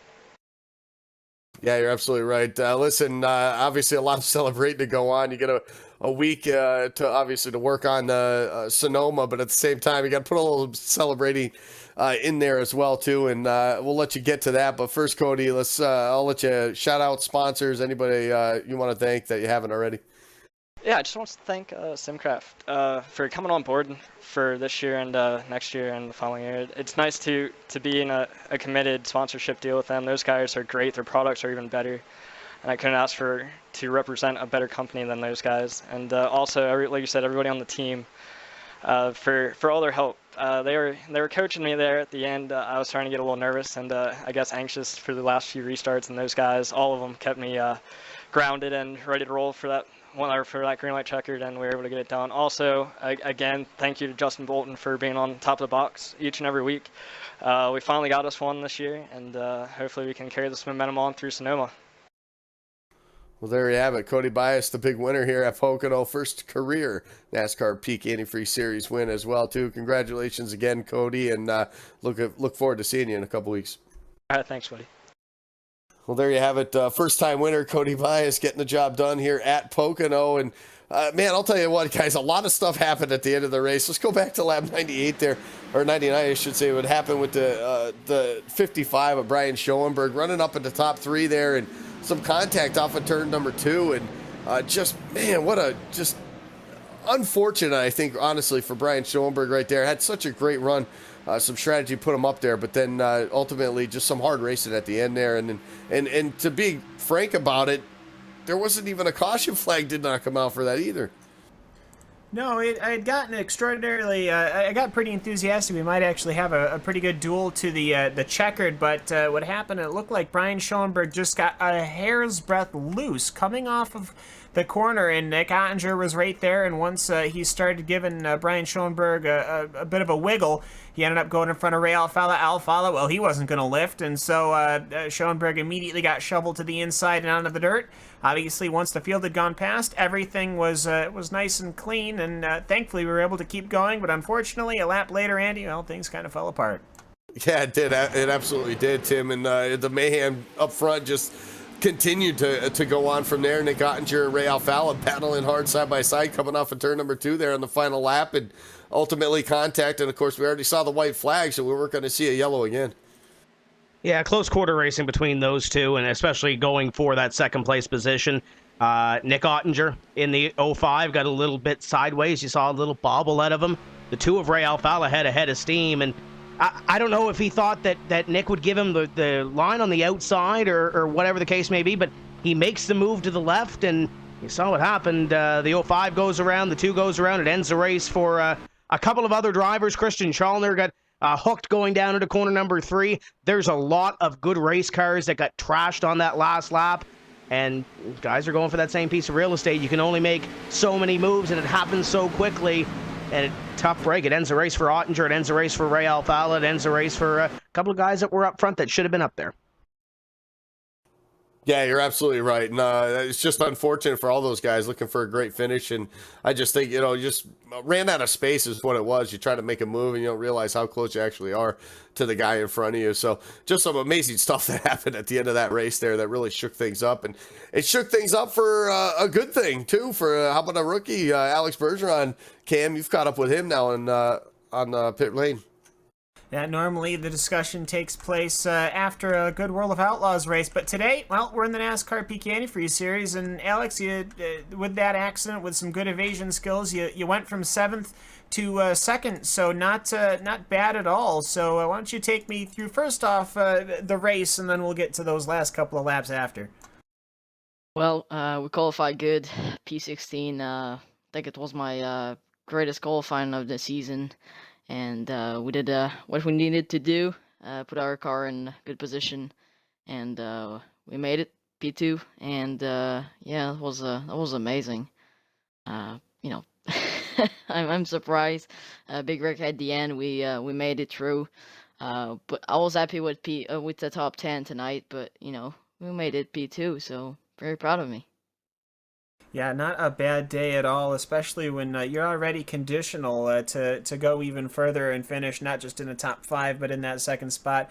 Very, very good indeed. Obviously, I don't think anybody had anything for Cody Bias today, but just going through the actual green flag running, at least when we did have it, you seem to be pretty comfortable in the mid-pack there. The car seemed pretty, at least pretty handleable, or pretty manageable. How'd you feel the racing was here at Pocono? Well, we were P10 at one point on the green flag run. Our car was pretty fast tonight, even though we could not have anything for Cody, though. But, we were pretty fast, and, I think we had a good car tonight. And I'm looking forward for next week, so... Yeah, absolutely. We're going to the road course at Sonoma, but... Either way, before we let you go, is there anything anybody you'd like to give a shout out to, or anybody you'd like to thank before we let you go? Sure, I'd like to thank Mara Inc. for the sponsorship. Also, Fastlane Motorsport a lot for all the help. Dave, Sean for the set, Brendan, Brad, Wesley, all these guys, William. They all helped me tonight for making this happen. And first ever top 3 in NASCAR PK Antifreeze, so that's pretty awesome. Also, you guys for broadcasting the event every week. Not every week, but every time we go to NASCAR PK Antifreeze series. And that's pretty much it. So thank you guys for broadcasting, and that's pretty much it. So thank you guys. Thank you. We'll probably actually see you on Monday in the dirt cars. But either way, thanks so much for hopping in, and wish you the best at Sonoma. Thank you. So that's Alex Bergeron, the number 12 Toyota Camry. He ends up coming home in the 2nd position after a wild last lap. Finishing not that far behind, I believe 0.6 of 1 second, is the number 10 car of Corey Vincent, and he is going to be standing by with Tim Terry. Yeah, Corey Vincent coming home with position number 3, but it was a very eventful final lap. You cross the line in 6th coming to the white flag. You end up in position number 3. And you probably had the best seat in the house for the 05, the 2, and the 1, and going through the grass. Let's talk about your replay through that. Yeah, pretty crazy race. Pretty crazy restart there at the end. Yeah, we decided to take 4 tires there, getting that caution late there, and we got stuck on the outside there on the restart, and we came out of 1, and they just started wrecking, and I just decided to go in the grass, try to miss it, and luckily we were able to keep the car straight and get back to the finish line. But yeah, just a crazy race for us. Didn't start off too well. Qualified in the back, had to work on the car all race, but we finally got the balance pretty good and inched our way up to the front. Got lucky with some pit strategy to get up front there. But yeah, just happy to come out of this race clean with finish thirds. I'm happy with that. Just a good points day for us, and definitely looking forward to Sonoma. Yeah, you talked about the pit calls. There was a lot of gutsy pit calls throughout this race tonight. How on the edge was your team trying to make those calls, whether to come down pit road and what to do down there? Yeah, we were constantly talking about it all race. We really didn't, we were going back and forth. We didn't really know what to do. We just kind of playing it by ear, calling it on the fly. Like I said, we just got one of those about in the middle of the race. We just decided to pit, and the caution came out, and we gained a bunch of track position, so that worked out pretty well for us. But yeah, just a crazy race. Now, when we look back at the end of the season and we talk about runs that might help towards a championship or towards a top 5 run in the series, how big is this looking back? You mentioned the adversity that you had to come through this evening after starting 25th and working your way up. How big is this big picture-wise? Obviously, there's some playoffs coming up, but how big is it to maybe lock yourself into the playoffs? It's huge. I mean, that's mainly what I'm focused on right now. Trying to get up there in the top 8 and lock myself in the top 8. Our season didn't start off too well, but these last couple of races have been pretty solid, and we've been able to climb our way up in points a bit. So I think we moved up a bit today. So it's definitely happy with the results today. Let's talk about road course. Sonoma in 2 weeks' time. Is that a racetrack we're going to see the Herculiner car in victory lane, or are we going to? Where do you expect to find yourself after Sonoma? I love road course racing. I'm really looking forward to Sonoma. Win. I don't know if we'll be strong enough for a win, but I think we can finish in the top 5 if we got a strong enough car. And I know my guys go to work on it, and I'm sure we'll bring something decent. So yeah, definitely looking forward to Sonoma. Who helps you turn the virtual wrenches on this race car, and who helps you get to the front each and every week? Who makes it happen for you? Yeah, just a big thanks to Peak Herculiner for all their support and having them on the car. Another good finish for them, so happy about that. And big thanks to all the guys at Overclock Motorsports to help me out. And also big thanks to my spotter, Drew Smith, helping me guide my way through all the cars at the end there on those crazy restarts. He was a huge help. So just thanks to all the guys at Overclock, and yeah, just we're happy with the result. There's Corey Vincent coming home with position number 3 after having to pass a few cars this evening, Cam. A great top 5 effort finishing in that 3rd place position. Speaking about a guy that had to start near the back of the field and had to come up through and has a lot of fans in this series, and I'm sure they're happy after this one. Logan Clampett coming home in 4th. Yes, Clamp Nation coming home in the 4th position. Logan, it seemed that as with the theme of pretty much everybody in the top 5 minus Cody Bias, you had to run through this field 2-3 times probably. Pretty much all day you found yourself in all sorts of different spots and positions and situations. How was your Pocono? It was pretty long. Let's just kind of go through a quick recap here. So I started 30th, kind of choked on qualifying. So I came up through the field. I think I managed to get to like 15th in 15 laps or something like that. And then I'm running around there. And then around halfway through, my sound goes out in my headphones. So I have no communication whatsoever. Thankfully, a quick caution comes out and I pit, fix my headphones, and then set it up to my monitor. Started around 30th again, drove up through the field again, and then I know a few guys pit before one of the cautions, and I got sent back a little more there, and I was around 13th on the restart there with 2 to go, and then on the white flag, all of a sudden down the back, I'm 4th. I don't think I've gotten that lucky with a top 5 in years on this game. That's possibly the luckiest top 5 I've ever gotten on this game. Like, it's kind of outrageous how lucky I get on this sim sometimes and in this series. It's pretty ridiculous, but we had a really fast the Drill Spill Chevy SS tonight. It was definitely an easy top 10 car with Andre running up there, and I was comparing times to the leaders, and I was definitely a little faster, and I know I had some damage, some aero damage, which was slowing me down on the straightaways, since I had to like avoid a couple big ones, and I was near a few wrecks, so I got super lucky, and just what a long race. Yeah, and on top of that, luck befits everything. You get to be interviewed by me. I mean, that's probably the best part of this whole thing, right? Absolutely. Well, maybe I'd prefer to be interviewed by Andy, who's interviewing the winner. But either way, just going through these restarts at Pocono, and we had a lot of them today. Just how defensive do you have to be, especially towards those final restarts where you're kind of starting to figure out that there's probably a pretty good chance that there might be an incident? Just how defensive did you have to take it through on these restarts? I mean, I didn't make any defensive moves. I know some people did, and sometimes it'll pay off, sometimes it won't. You gotta kind of take that risk to keep your position, especially through like the tunnel turn, for example, down the backstretch. That's definitely kind of huge there, passing on the inside, and obviously through 1 and 3, it's better to pass on the high side. But I know you definitely had to play very defensive there within those last few laps, 10 laps or so. In 2 weeks' time, June 27th, we're going to be going to Sonoma Raceway for 55 laps down over there in California. You looking forward to that? I absolutely love road courses with stock cars. I know a few people are really faster. I'm definitely gonna miss Watkins Glen, which is possibly the my favorite road course on this sim.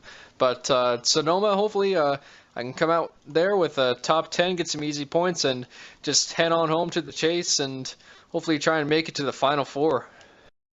Well, either way, a good day here at Pocono Raceway, pretty much all the way around, proving that you can really move your way through this field, and sometimes Lady Luck helps you out as well. Anyone you'd like to give a shout out to or thank before we let you loose?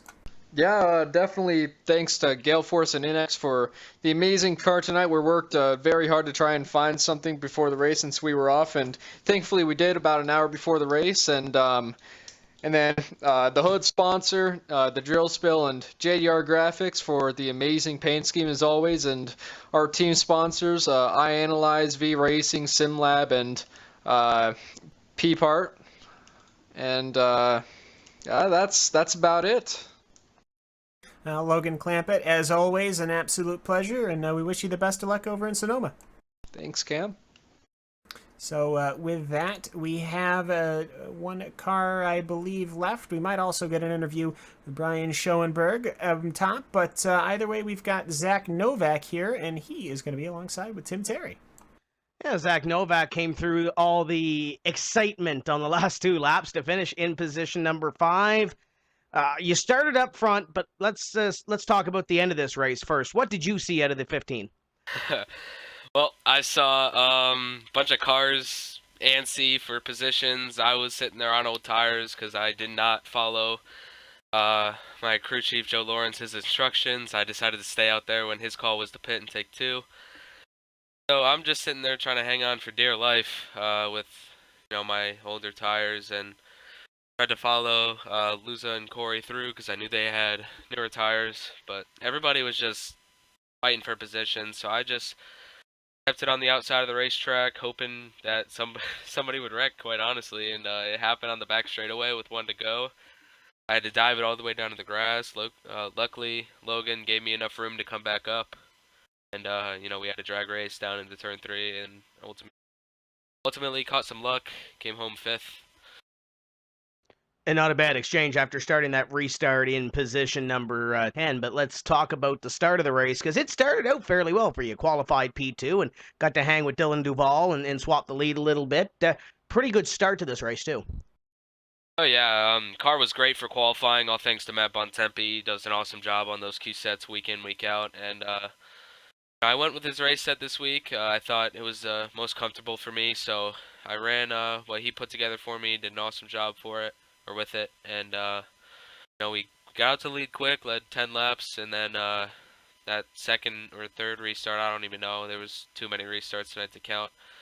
We ended up settling in second there, and Cody was just a rocket ship, man. He pulled away. We had no chance to keep with him, or maybe a little bit, but we needed to work on the car a little bit, and although he pulled on us a bunch, we pulled on the rest of the field, so I was really confident. And when a caution came out midway through the race, that definitely wasn't something I wanted to see. But all in all, up and down night, but I'm happy with the P5. I can't find a reason not to be. And you're in playoff contention as well, unofficially 7th in points after tonight's event. How big are you thinking, big picture, with 4 races to go into the cutoff? Yeah, we've and one of the best cars every single week for the past 4 or 5 weeks. I think we could contend for these wins if everything goes right. But I want to win a race. I think it'd be a great accomplishment in this series. But big picture, man, is just coming in, getting top 10s, top 15s even, and just making up spots and points, making that chase. That's what everybody wants to do, and that's my same mindset, is just making the chase, and then it's go time. Now, the wild card for some of these drivers is Sonoma in a couple of weeks. How good are you at turning right, and do we see you get another top 5 or maybe target in victory lane? I think there's definitely drivers better than me at Sonoma. I went into the Pro Series there thinking I was going to get a top 5 or whatever, and then everything didn't go my way. I ended up 14th in the Pro Series, so who knows how it'll go this time around, but I'm definitely confident in my abilities to put up consistent laps at Sonoma, so just looking forward to running top 15, top 10. Sponsors on your race car, and who helps you out to get this 15 car up front every week? Everybody at Lockdown Racing. I said it at Phoenix. Andrew Fayash, Brendan Coppinger, David Rattler, Joe Lawrence, Keegan, Leahy, Logan Sheets, Marcus Lambert, Matt Bontempi, as I said earlier, Nick Ward, my spotter, Patrick Crabtree, Richard Holiday, and like I said, all of them for doing everything they do for me and letting me on this team before the season. And then I got to thank all my sponsors: Infinite Creative Solutions, Wilkinson Enterprises, Devin O'Connell Racing, and St. Pius Pilgrimage. Although they weren't supposed to be on the car tonight, I kind of messed up, so they ended up being on the car, getting an extra race out of it. But it's always cool to get a good run for all my sponsors and everybody that does everything behind the scenes. And that's Zach Novak coming home with position number 5 here this evening. Solid run, and puts himself back into the top 8, into playoff contention with 4 races to go before the cutoff. Now, before I hand it back to Andy, I have to catch up with this guy here because it was a heartbreak for him. It's been a long time since we've done this on a NASCAR Peak Antifreeze Series broadcast. Brian Schoenberg, what happened with 2 laps to go? Tim, it's been about 3 years, man. And I was hoping that we were going to do an awesome celebration interview of a nice top 5 finish. Instead, I do appreciate the sympathy interview very much. But, man, all we had to do was make it another lap and a half and we were home free. I mean, I was telling my spotter, my team, if only they made this race 80 laps over and over and over and over, because that race seemed to drag on forever. And hopefully that's something they consider in the future, because that race was pretty ridiculous with how long the yellows took. But basically, we're going down the backstretch, and Nick Ottinger gave me a little shot. It wasn't anything too overly aggressive or anything like that. And for whatever reason, the net code was really fierce, and he hit me and knocked me sideways, but I saved it. Unfortunately, when I saved it, my left rear was against Ray Alfala's right front, and that just turned me around. And it's really too bad because we almost had it saved. He just, Nick just didn't hit me square enough, so it shot me sideways. And we were literally like a chin hair away from not wrecking off Ray's bumper. And, you know, that's a really, really, really, really long race, and we had a bunch of good breaks go our way. And to be that close to finishing after sticking it out for over 2 hours is most definitely the biggest heartbreak I've ever had in the Peak Series, for sure. No doubt. I know the season hasn't gone the way that you've wanted it to, returning to the series in 2017, but how great is it to be back, teamed up with Michael Conti, Brandon Hastings, J-Lo, and everybody else over there to really try to get your program rejuvenated? How happy are you, not necessarily with the way the results have been coming in, but how happy are you to team up with those guys once again?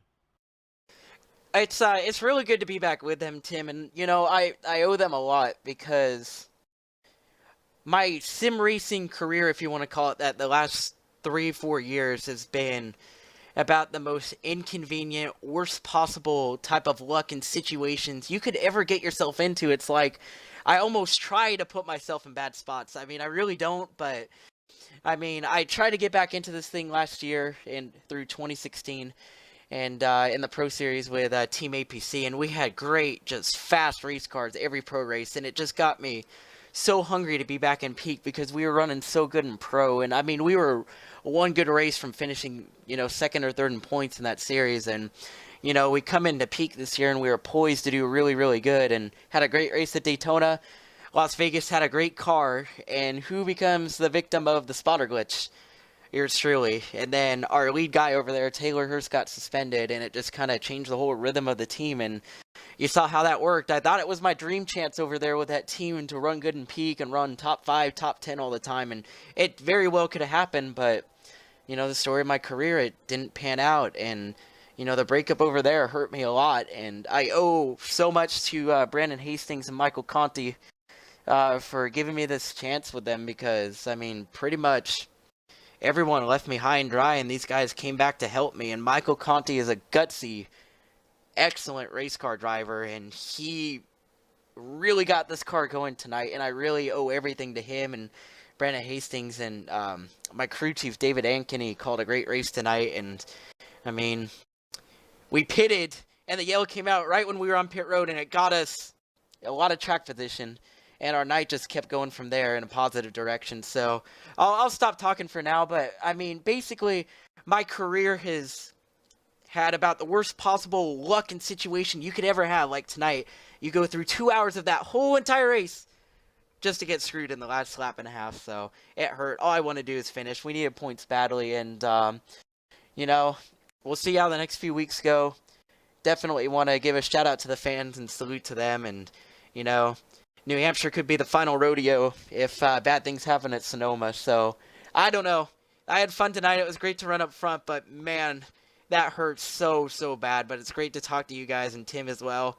Buddy, it's been great, and I wanted a top 5 tonight. We were going to celebrate and make this the biggest interview that would have shut down this series and this broadcast. It would have been so great, but thanks for interviewing me anyway. It's always glad to have you on here, and the 55 Pro Geek car, it's great to see it running up front tonight.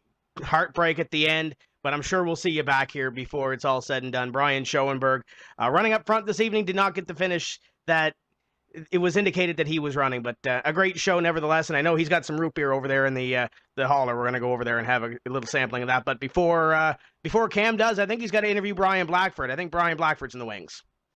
That it is the number 22 Ford Fusion, Brian. It's going to be a bit of a quickie here, but either way, just what a dramatic finish here at Pocono. You're back in 9th position on that last lap. That incident unfolding out of your front windscreen, what did you see?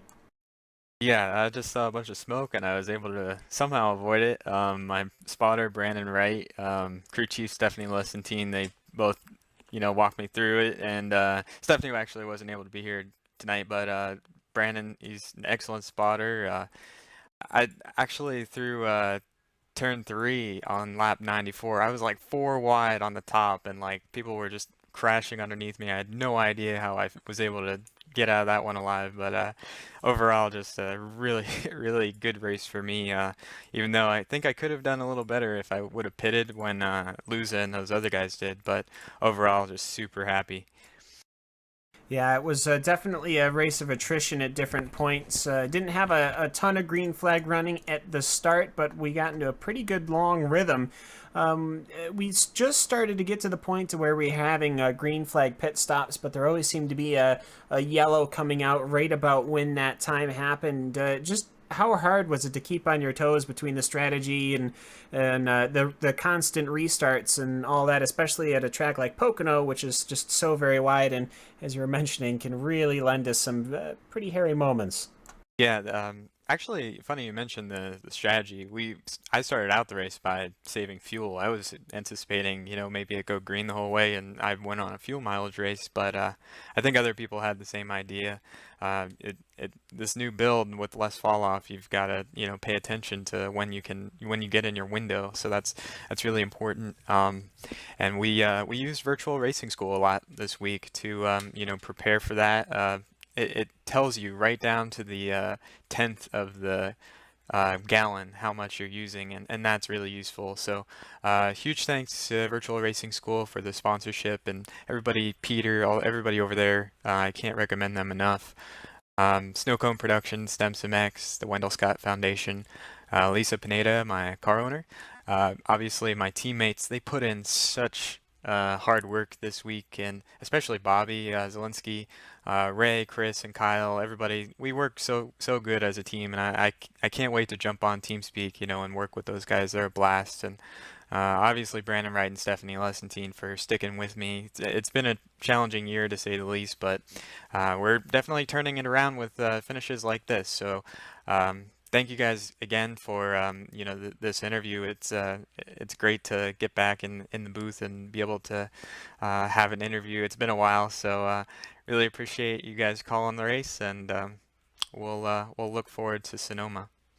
Absolutely, and that's actually going to be the last thing I'm going to talk about. It's 55 laps around Sonoma Raceway. It's a bit difficult, constantly shifting from one type of track to another. We've gone, short tracks, super speedways, Pocono, and now we're going to be going to Sonoma instead of Watkins Glen. You going to be hoping to have a good run there?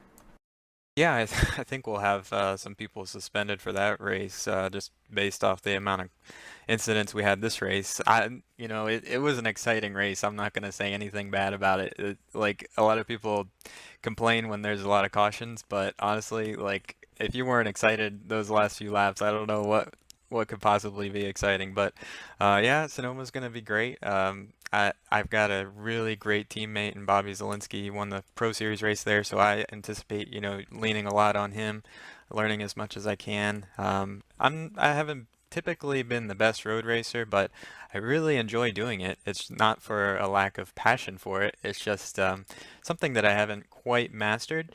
But with Virtual Racing School, I'm hoping to possibly learn a few things, and you never know, we might be able to get out of there with a top 10. Brian, thanks so much for hopping in the booth with us, and of course, it's always a pleasure having you on, and we wish you the best in a couple of weeks' time.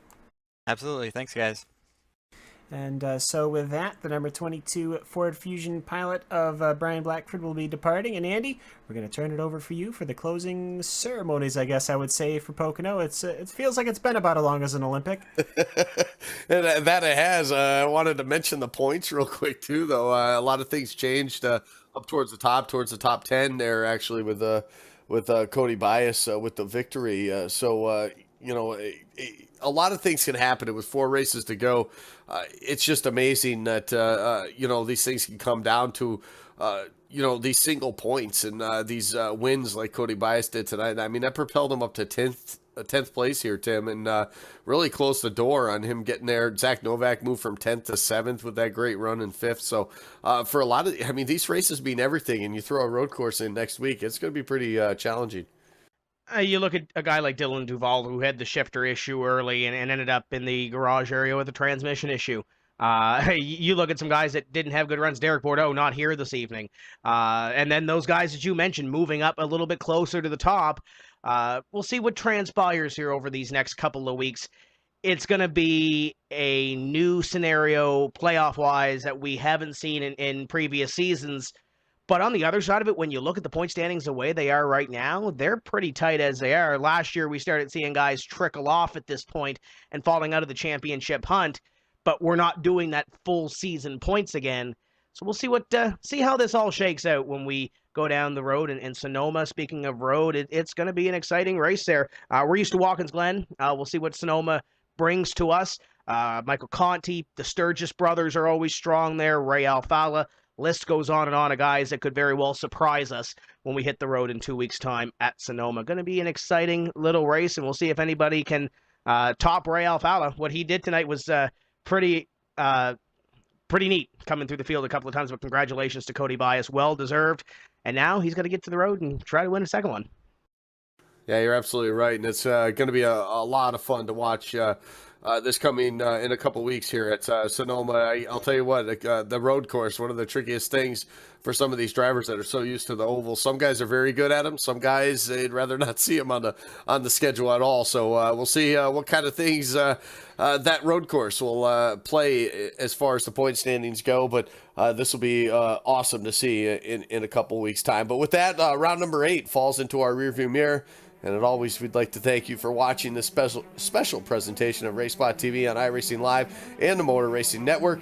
You can find out more information about iRacing's World Championship Series online at wcs.iracing.com. On behalf of our entire Tuesday night team, camera angles, of course, provided by Istanbul, broadcast CG by Simon Grossman, Kevin Papp, and their team, graphics by Andy Werner, of course, Will Vincent, Hugo Louise, and the entire team at RaceSpotTV, who anchors our coverage of all the iRacing World Championship Series. As for the team topside tonight, for Cam Walsh, Tim Terry, and myself, Andy Kessler, we want to thank you for joining us tonight, and we want to congratulate once again the first-time Peak Antifreeze Series winner, Cody Bias, for getting his win here tonight at Pocono. And in just 2 weeks, we turn left and right in wine country. The next stop will be Sonoma Raceway. In that race and every race of the 2017 NASCAR Peak Antifreeze Series powered by iRacing can be found right here on RaceSpotTV. We'll see you at Sonoma.